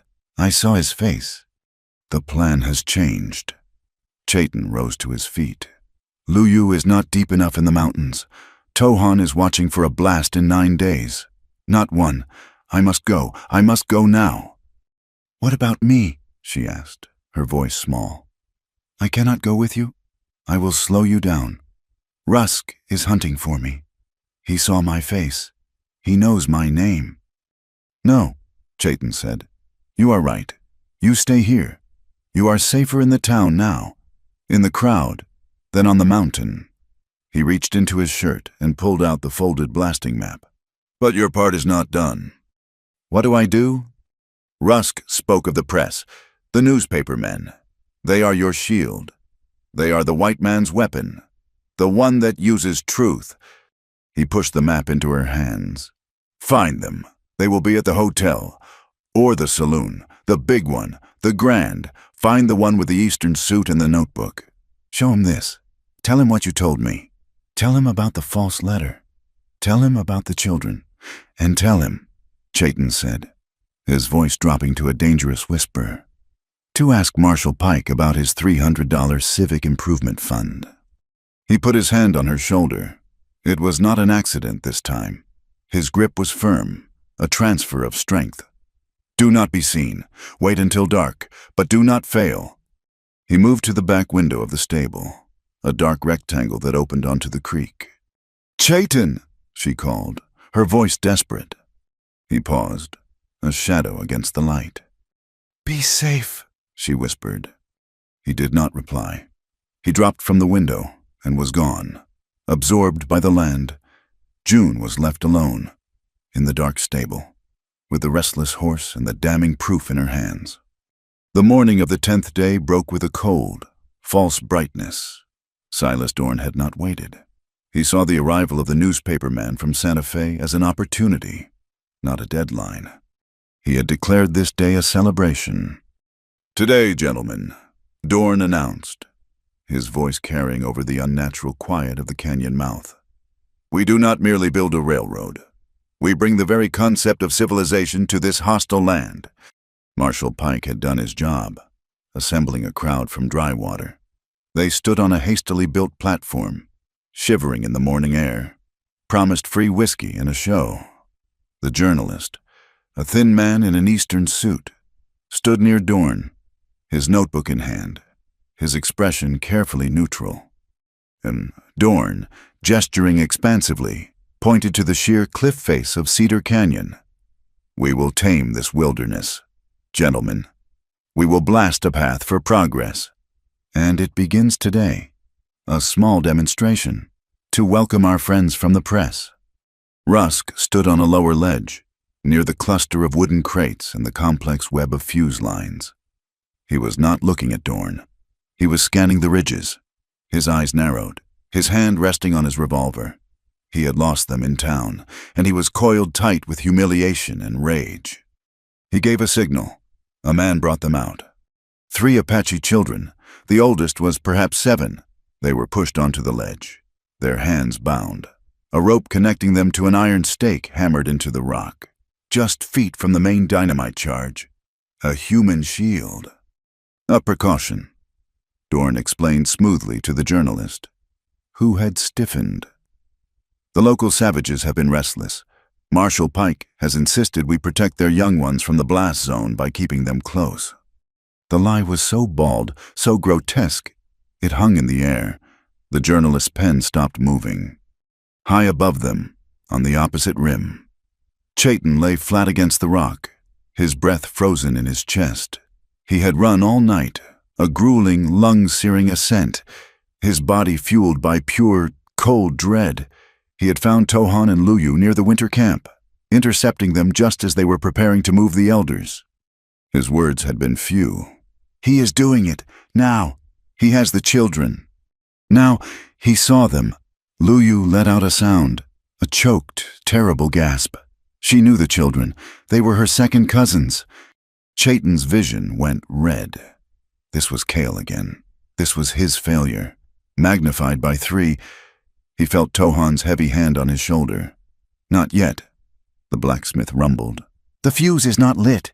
He is a coward. He is talking. We wait. Chaitin forced himself to breathe, to think. Luyu, he whispered, his voice shaking. You move east, to the rock slide. Get below him. When I move, you cut them free. Do not wait. Just cut. Luyu nodded, her face a mask of stone, her eyes burning. She slid away, a shadow moving over shadows. Tohan, Chaitin said. The main fuse. It runs from the ledge to that signal post, then to the plunger. He will light it, not use the electric charge. He wants the smoke, the fire. For his show, you must get to that line. I see it. Tohan said, It is a long way. We will make time. Chaitin said, Down below. June was invisible. She was exactly where she had been in her nightmares working for the railroad. After Chaitin had left, she had delivered the map and the ledger information to the journalist in a late night, frantic meeting at the hotel. He had believed her, but he was one man. With a pen, he could not stop a bullet, and he could not stop a fuse. June knew she had to. She had used her disguise. She had walked bold as brass to the blasting site, her apron on, her hair tucked under a scarf. She told the guards Marshal Pike had sent her to help the catering crew feed Dorn's guests. It was a market day lie. Simple and effective. They waved her through. She was in the mess tent, 50 yards from the blasting platform. She was pouring coffee, her hands shaking, her eyes scanning the depot. She saw the blasting shed. It was guarded, but the crates themselves, the ones for the demonstration, were already on the ledge. A small, separate pile of fuses and detonator caps lay on a workbench near the tent. She saw her chance. A man yelled for more coffee, his voice rough. June grabbed the boiling pot. She stumbled. She screamed as the scalding coffee hit the ground, just missing the guard's boots. He swore at her, jumping back. 2 other men laughed. For 30 seconds, every eye was on her, the clumsy kitchen girl. And in those 30 seconds, her other hand, the one not holding the pot, moved. It darted to the workbench. It swept a small box of copper detonator caps into her apron pocket. In its place, she dropped a handful of empty brass casings she had found discarded by the gunsmith's shop. A box of duds. It was not enough. She did not know if they would use those caps. She needed to mark the main charges, the ones she knew were active. Her pocket was still full of the chili powder she had used as a weapon against Rusk. Her hand closed around it. I am sorry, she whispered, bowing her head in apology. Let me get a cloth. Let me clean my mess. She moved, shuffling, apologetic. She walked past the main stack of dynamite crates. As she passed, her hand, coated in the fine red powder, brushed lightly, lovingly, against the side of each one. A faint, almost invisible, handprint of red dust. She went back to the tent, her heart trying to escape her chest. Dorn was finishing his speech. And now, at precisely noon. Sir, a worker, the one prepping the charge, interrupted him. He looked confused. He held up his hand, which was stained red. This powder, on the crates, I think... Dorn stopped. He walked to the crate. He saw the faint, unmistakable outline of a hand. He touched it. He smelled his fingers. Chili. His civilized mask evaporated. He knew that smell. He had heard Rusk's report from the alley. Sabotage! He hissed, his voice a venomous whisper. She is here. They are here. He turned to Rusk, his face pale with rage. Forget the press. Forget the show. Light it. Light it now. Panic. The timeline collapsed. Noon was gone. The new time was now. 5 minutes. A technician grabbed a slow match fuse. He ran to the main line. From the ridge, Chaitin saw the sudden, frantic activity. Now! He roared. Tohan, go! Tohan broke cover, running, leaping down the rocks toward the fuse line. Rusk saw him, rifleman on the ridge. But before the men could fire, the sky, which had been bright, turned a sick, bruised purple. The wind rose with a sudden, mournful howl. The false morning was a lie. The storm was back. A jagged spear of white-blue lightning struck the metal signal post that anchored the fuse line. The post exploded in a shower of sparks. The wire, ripped from its mooring, fell to the wet ground. The technician, undeterred, jammed his slow match against the end of the fallen fuse. It was wet. It did not catch. It sputtered, a weak, pathetic fizz, the flame struggling to bite. The blast was delayed, not stopped, delayed. In the chaos of the sudden storm and the failed fuse, June saw her own chance. She began to edge away from the mess tent, moving toward the rocks, toward the path Luyu had taken. "You—" Rusk's roar cut through the wind. He had been looking for her, waiting for her. He lunged, his hand catching her arm in a grip of iron. "You are not going anywhere, you little witch!" he snarled. He dragged her from the cover of the tent, out onto the open ledge, pulling her toward the sputtering fuse. The children, bound to the rock, watched her, their eyes wide with terror. He put his revolver to her temple. The metal was cold, wet with rain. "Chayton!" Rusk screamed, his voice tearing against the wind. "I know you are watching, you coward! Show yourself, or she joins your ancestors!" A single shot rang out. A chip of rock exploded near Rusk's feet. "Let her go, Rusk." Chayton stood on the high ridge, fully exposed, his rifle at his shoulder. He was too far for a killing shot, but close enough to be a target. "Drop it!" Rusk yelled, hauling June back, using her body as a shield. "Drop the rifle, or I will paint the rocks with her." Chayton looked at June.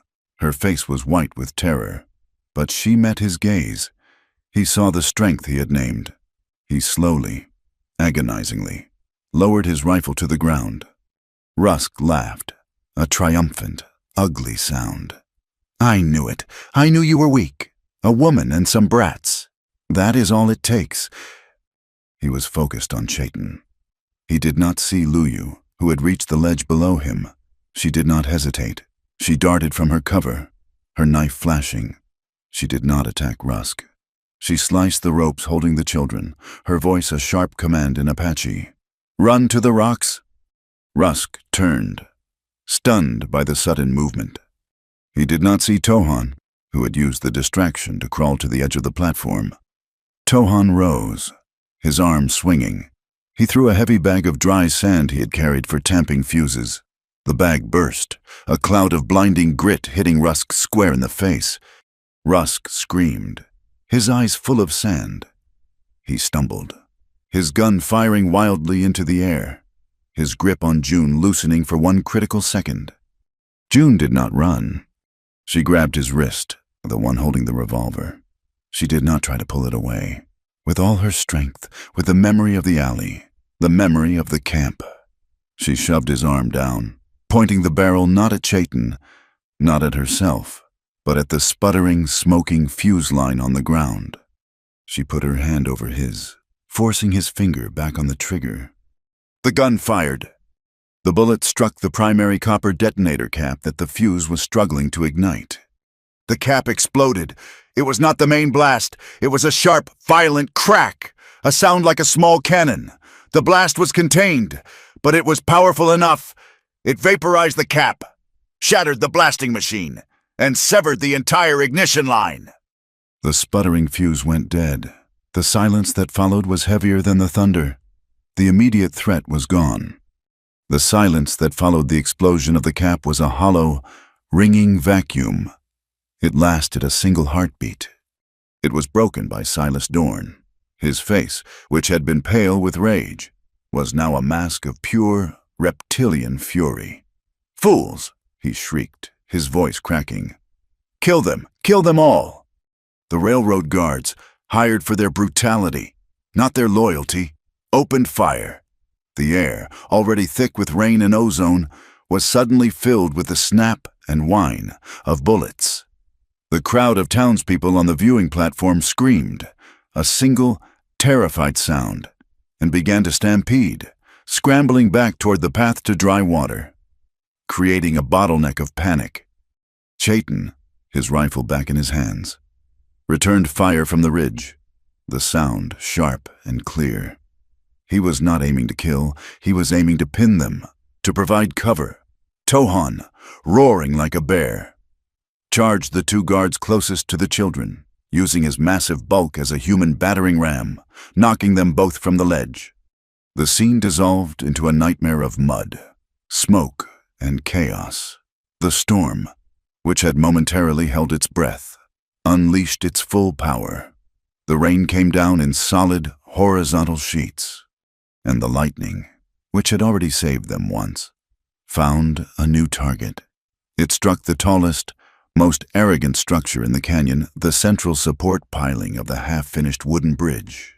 The raw pine, slick with rain but full of sap, exploded in a shower of splinters.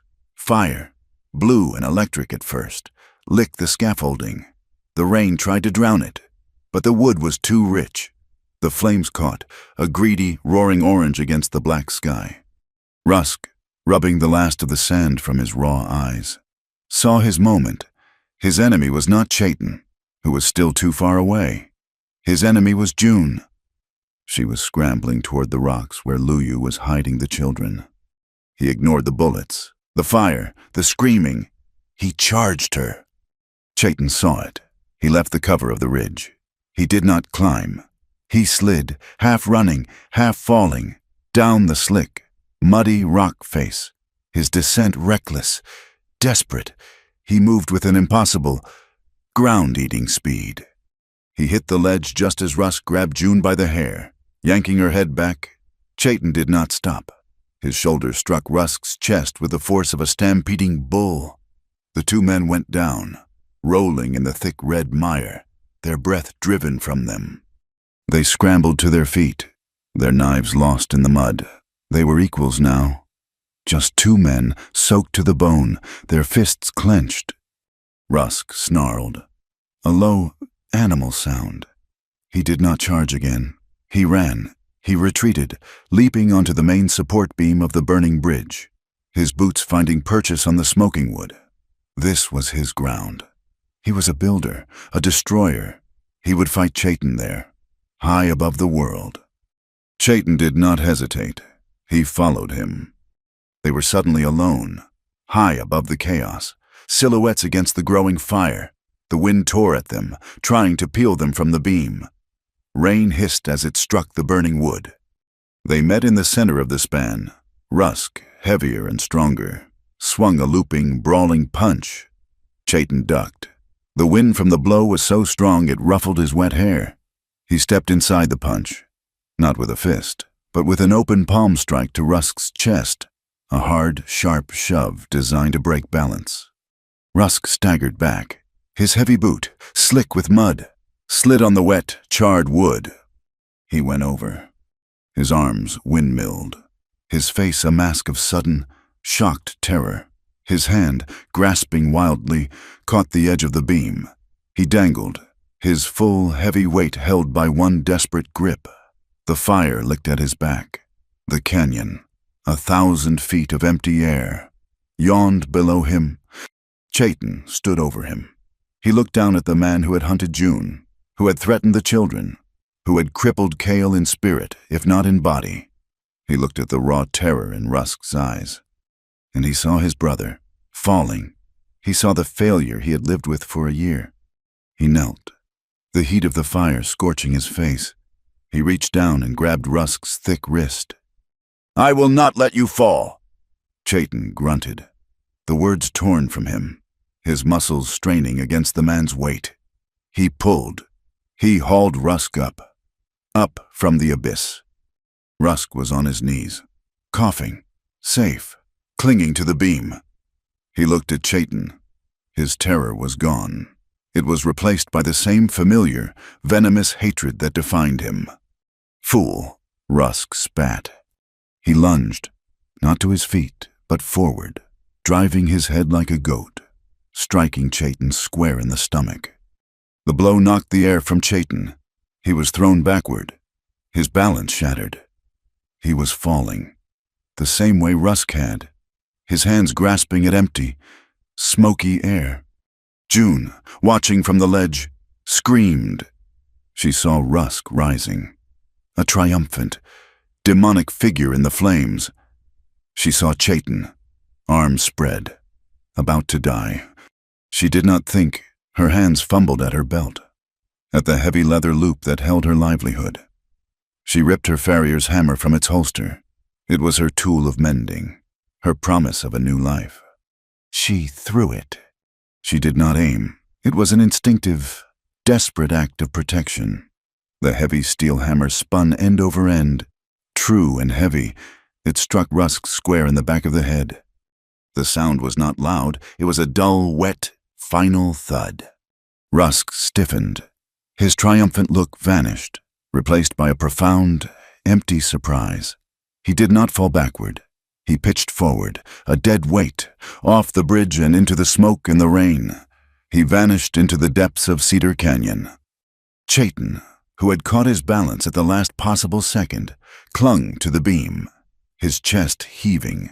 He stared at the place where his enemy had been, then looked down at the ledge, at June. Silas Dorn did not watch the fight.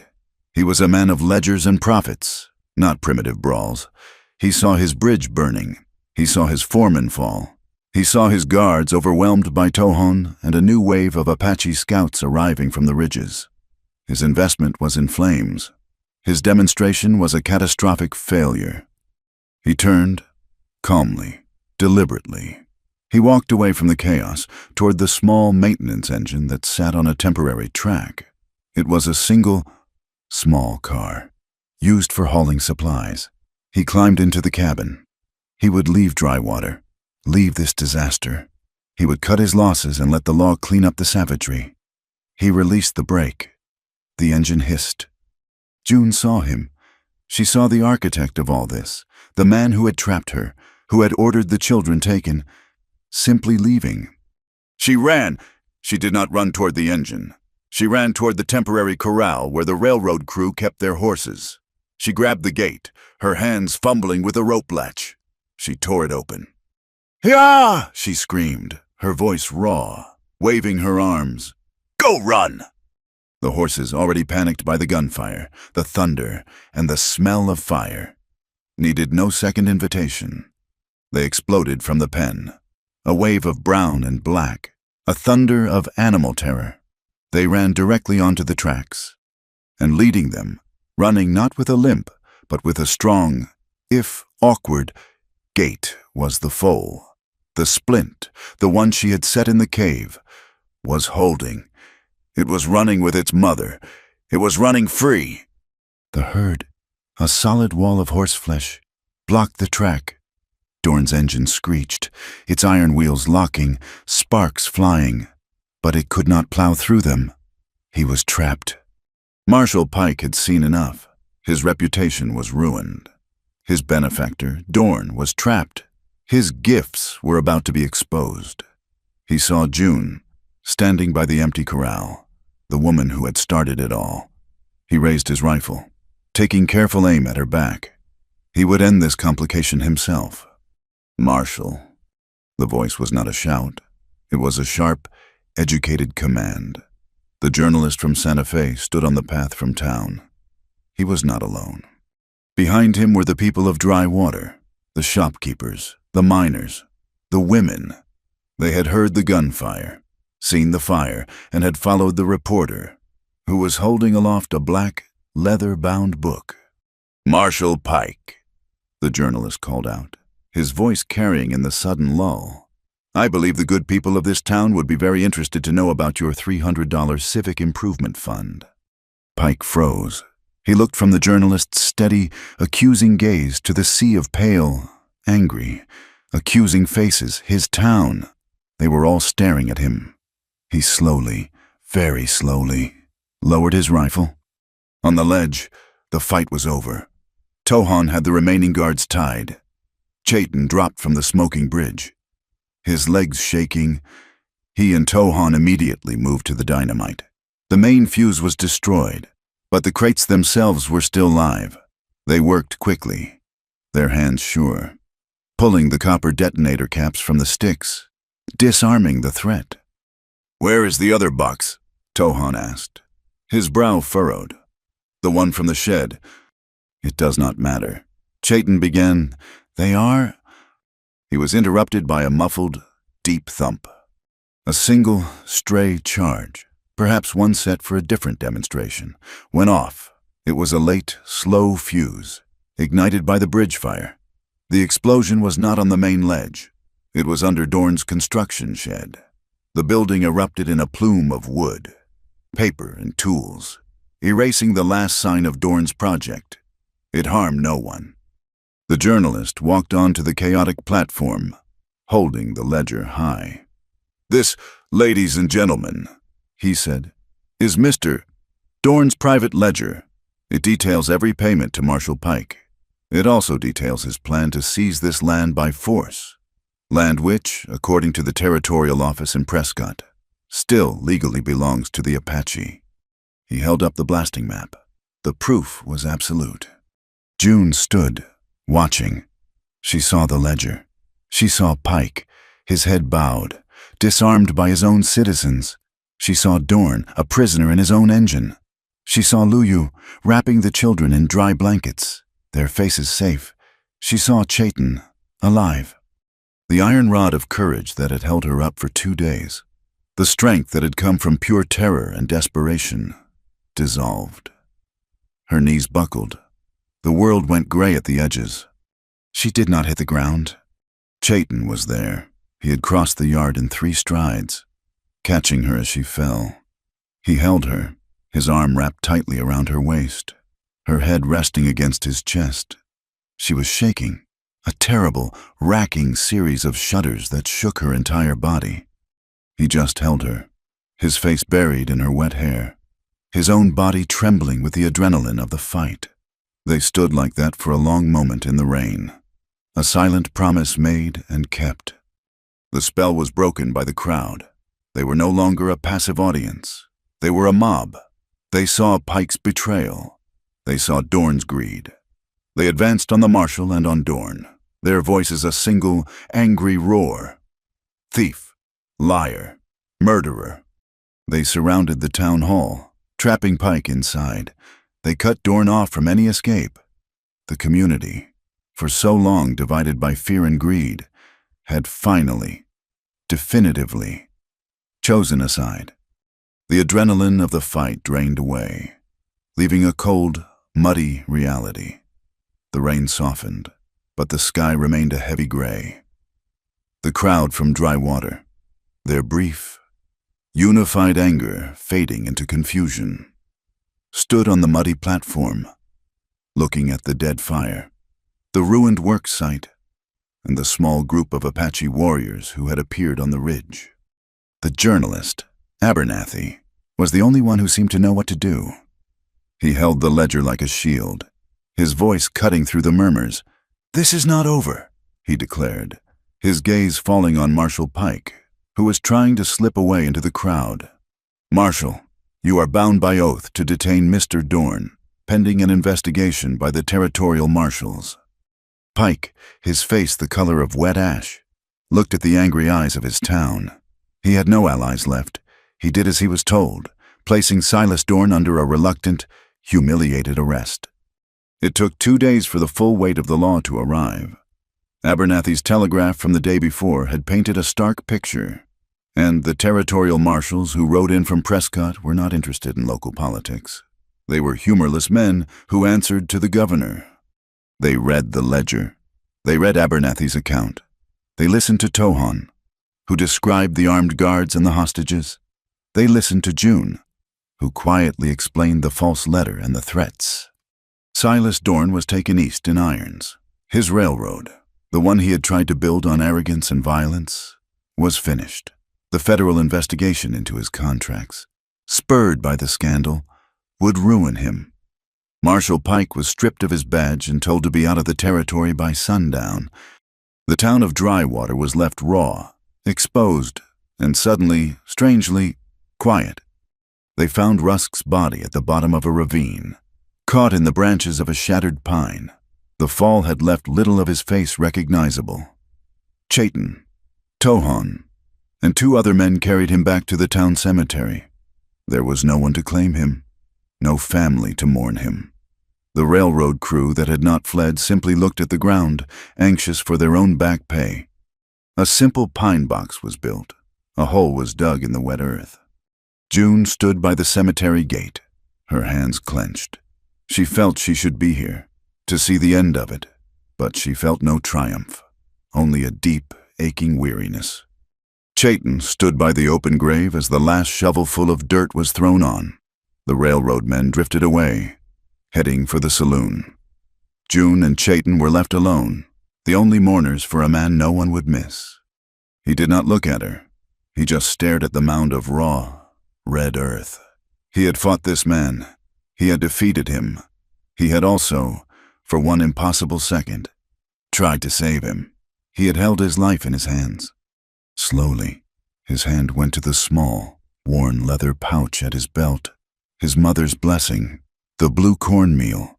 He had clutched it in the cave, a symbol of his duty, a shield against his past failure. His fingers fumbled with the drawstring. He opened the pouch. He turned it upside down, and a stream of fine, pale blue powder fell onto the grave. He shook it until it was empty. He was not blessing Rusk. He was not honoring his enemy. He was letting it go. He was releasing the guilt that had bound him since Kale's fall. He was forgiving himself. The act was quiet, profound, and final.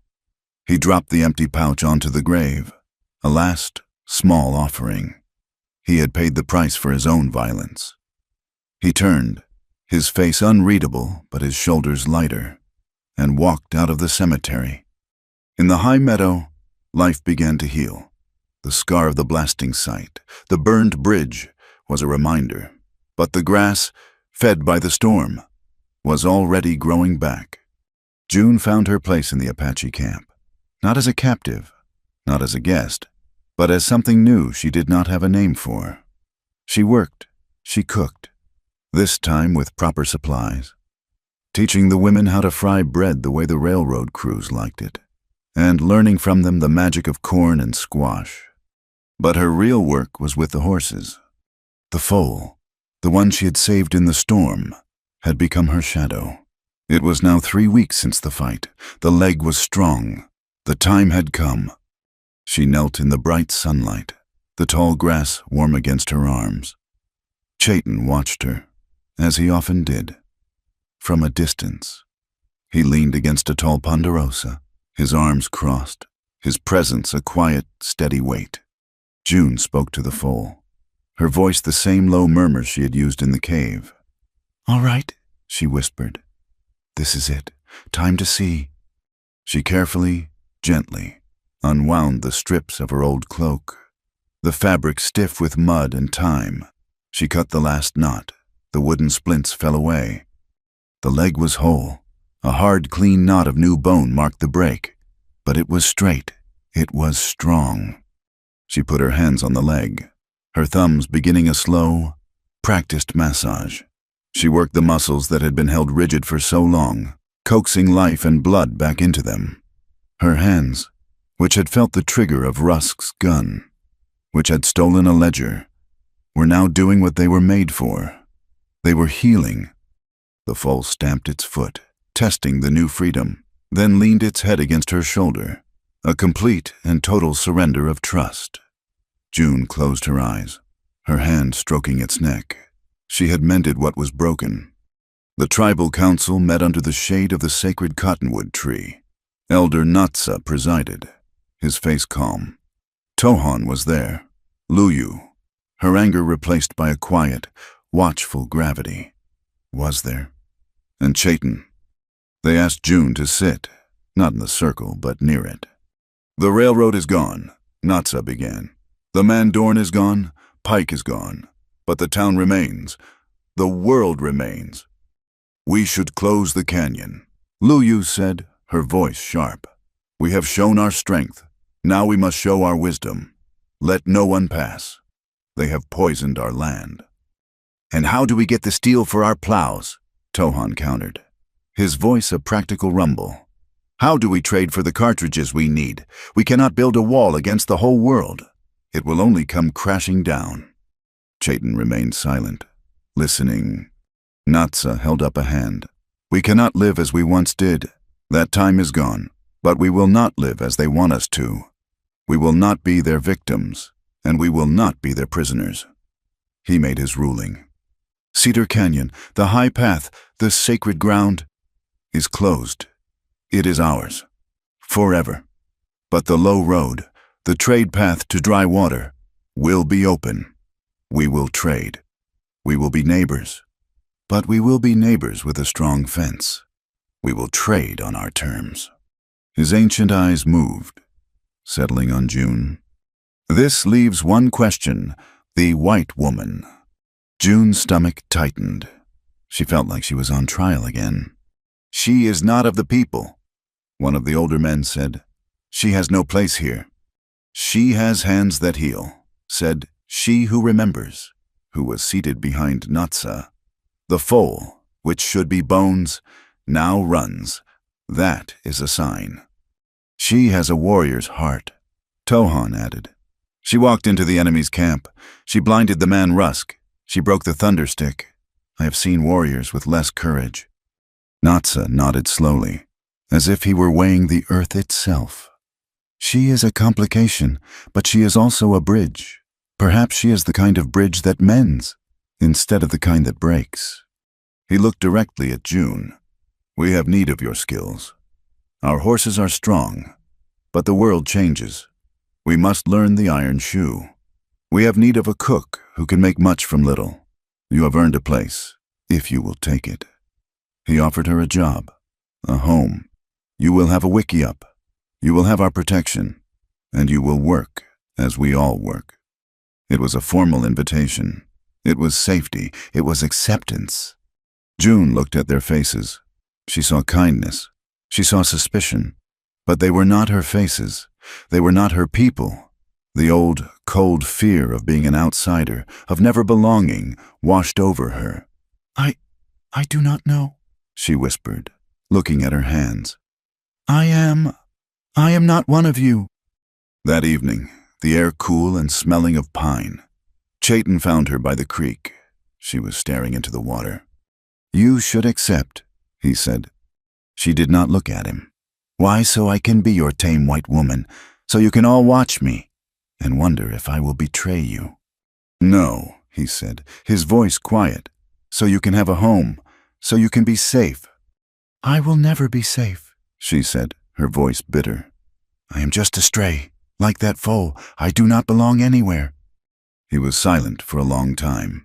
Then he sat on the rock beside her, not close, but not far.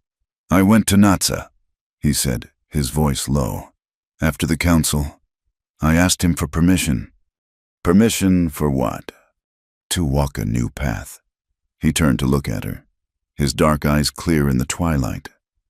"Natsa told me. He said that the heart sometimes walks before the feet. He said the law is to hold the people together, not to break them apart." He reached out, not to grab her. He just opened his hand. "June, you are not a stray. You are not a complication." He searched for the word. "You are necessary. To me." She looked at his hand, strong and dark. The hand that had saved her from Rusk's whip. The hand that had held hers on the mountain. The hand that had tried to save his enemy. Later that night, Chayton went to the elder's wickiup. "I have asked her," he said. Natsa nodded, as if he had been expecting this. And her answer, "She is still afraid. She does not believe she belongs." "And you?" Natsa asked. "What do you believe?" Chayton stood straight. The guilt was gone. The confusion was gone. "I believe my path has changed direction," he said, using the elder's own words. "I believe she is my path." The next day, June rode into dry water. She had one last thing to do. The town was already changing. The marshal's office was shuttered. The railroad office was a burned-out husk. But down the street, the sound of hammering and women's laughter came from the Silver Comet. She looked inside. The boards were down. 2 women, wives of local ranchers, were inside, scrubbing the bar. "We bought it," one of them announced proudly to June. Pike's wife took all his money and fled.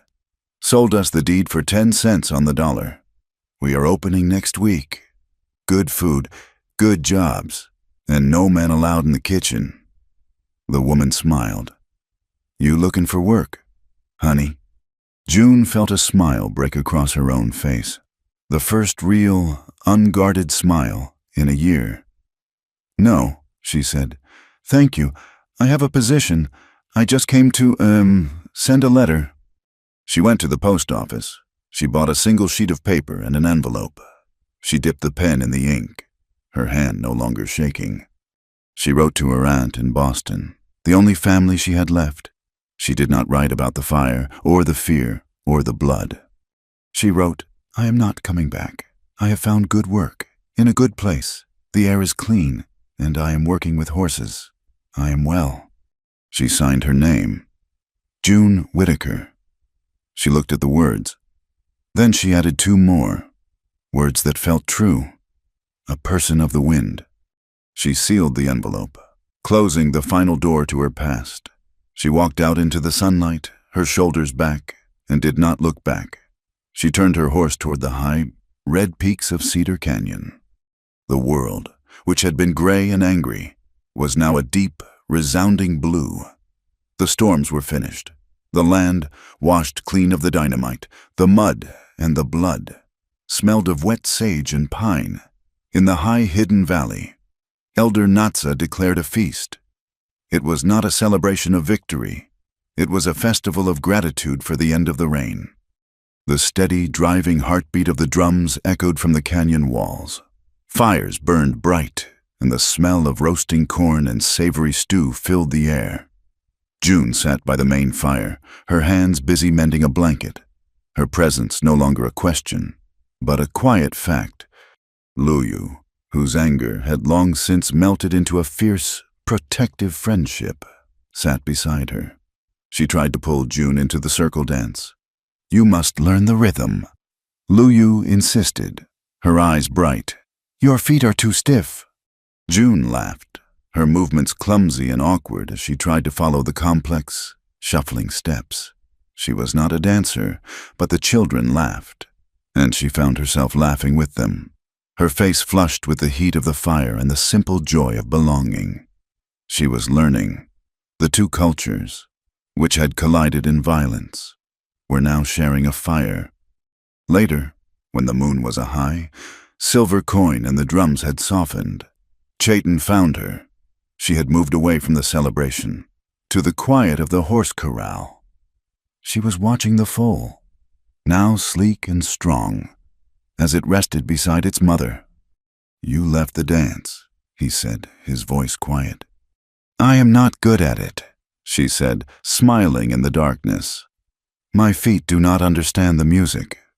He stood beside her. The silence that settled between them was no longer the heavy, charged silence of the cave, or the desperate quiet of the stable. It was a comfortable, settled peace. "I have something," he said. He held out his hand. In his palm was the small, worn leather pouch. It was not the one he had left on Rusk's grave. It was a new one, or perhaps the same one, cleaned, the leather dark and supple, the drawstring replaced. It felt heavy. "My mother gave this to me," he said, his voice a low rumble. "It held the blue cornmeal. It was a way to hold on to the earth, a way to remember home." "But you left it," she said, her voice hesitant. "I left the guilt," he replied. "The past. An anchor must hold a house, not a grave." He pressed the pouch into her hand. She felt the fine, heavy powder inside. It was full. "A home needs an anchor. I want you to have this." June's throat tightened. She looked from the pouch to his face. It was not a gift. It was a declaration. "You are home." She fumbled in the pocket of her dress, her fingers closing around the hard, familiar shape that she now carried. She pulled out her farrier's hammer, the tool that had defined her, the tool that had saved his life. "This is all I have," she whispered. "It is my trade. It is my promise. It is how I mend what is broken." She held it out to him, the worn wooden handle warm from her body. He took it. His large hand closed around the grip, his fingers fitting into the grooves her own hand had worn. He held her promise. She held his. He looked at her, his dark eyes clear and steady in the moonlight. He wanted to close the small, aching distance between them, but the time was not right, not here. "Come," he said, his voice rough. He took her hand, and she did not pull away. He led her through the sleeping camp, past the glowing embers of the dance fire, to the large, quiet wickiup where Elder Natsa sat, smoking, his eyes on the stars. Chayton stopped before the old man. He did not release her hand. He held up the heavy hammer so the elder could see it. He spoke in Apache, his voice low and formal. He spoke of the path, of the storm, of the way his world had been turned inside out. He spoke of his heart walking before his feet, and how his feet had finally caught up. He asked, not for a wife, but for a partner. June stood beside him, her heart hammering against her ribs. She did not understand the words, but she understood the tone. It was the sound of a man making a binding oath. Natsa listened without moving. When Chayton finished, the elder smoked in silence, the smoke rising in a thin, straight line toward the sky. Finally, he tapped the ash from his pipe. He looked at June, and his eyes were kind. "He says his path has changed," Natsa said, his voice soft. "He says you are his path. He asks for the people's blessing to bind his life to yours." June felt her breath catch. "Our law," Natsa continued, "is to hold the people together, not to break them apart. You are not ND, June Whitaker. You do not have the blood, but your spirit is true. You have healed our wounds, and he has healed yours. The path is open." He looked at Chayton and gave a small, weary smile. "Go. The spirits are tired of old men talking." Chayton led her away from the firelight, past the last of the shelters, to a grove of ancient, twisted juniper trees that stood on the edge of the valley. The air was cold and clean. He stopped, turning to face her. He still held the hammer in one hand. She still held the pouch in hers. He did not pull her to him. He did not demand. He simply raised his free hand and touched her face. His fingers were rough, calloused, but his touch was unbelievably gentle, as if he were afraid she might break. He traced the line of her jaw, his thumb brushing her lower lip. "June," he whispered. It was a question, a plea, and an answer all in one.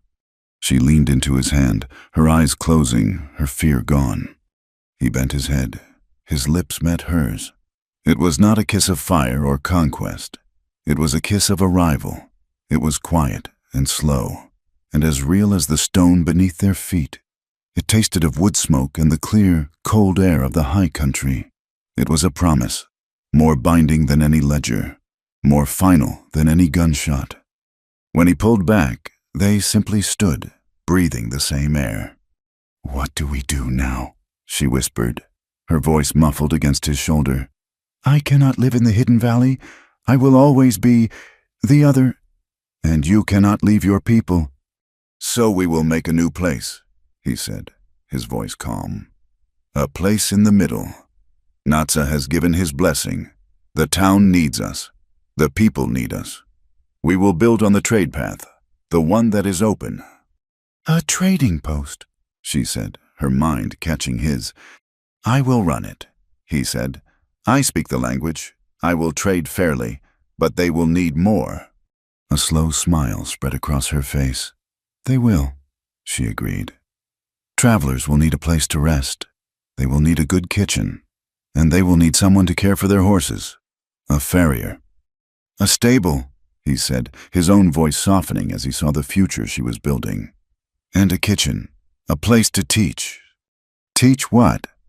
"To teach them," Chayton said, his gaze moving to the vast, dark canyon. "How to treat the land, how to treat the horses, not with whips and dynamite, but with respect, with kindness." The future of the valley settled into a new, quieter rhythm. The railroad, facing a federal investigation and the public scandal from Abernathy's articles, abandoned the Cedar Canyon route. It was too costly, too bloody. They moved their line 30 miles south, a scar on a different part of the land. Dry water did not boom. It survived. The Silver Comet, run by the women of the town, became the hub of a new fair trade agreement with the Apache. Steel tools, flour, and sugar were traded for well-tanned hides and corn. Chayton and June built their post at the mouth of the low canyon. It was a simple, strong building of stone and pine, with a solid, clean stable and a warm kitchen that always smelled of baking bread. Chayton found his peace, not in guarding a border, but in opening a door.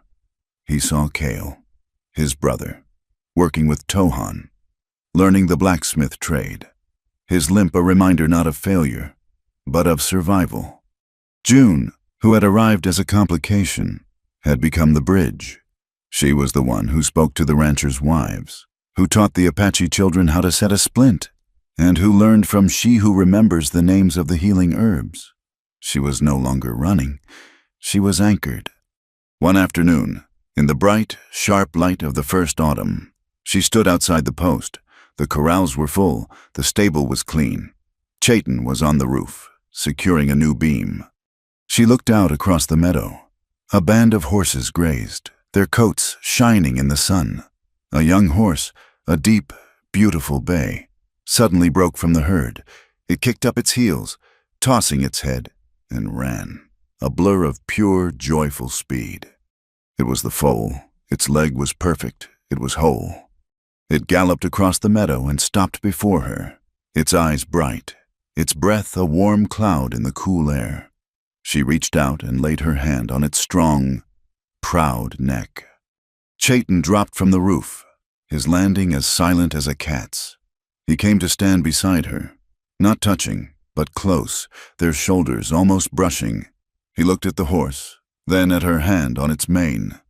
"You did not break it," he said, his voice quiet. "No," June said, stroking the sleek, warm skin. "You do not heal things by breaking them." He looked at her, his dark eyes holding hers, his face soft. He knew, in that moment, that she was not just talking about the horse. Love, he had learned, was its own art. It was not capture, not conquest, not a breaking of the will. It was patience. It was healing. It was the slow, steady act of building trust and guiding, gently, toward home. They stood together, watching the horse run free across the open land. Thank you so much for listening to this story. We would love to know where in the world you are tuning in from. Please, leave a comment below to say hello and share your thoughts. If you enjoyed this tale, please subscribe to our channel, Wild West Tales, and give this video a like. And if you really want to support us, press that hype button to help this story be heard by more people.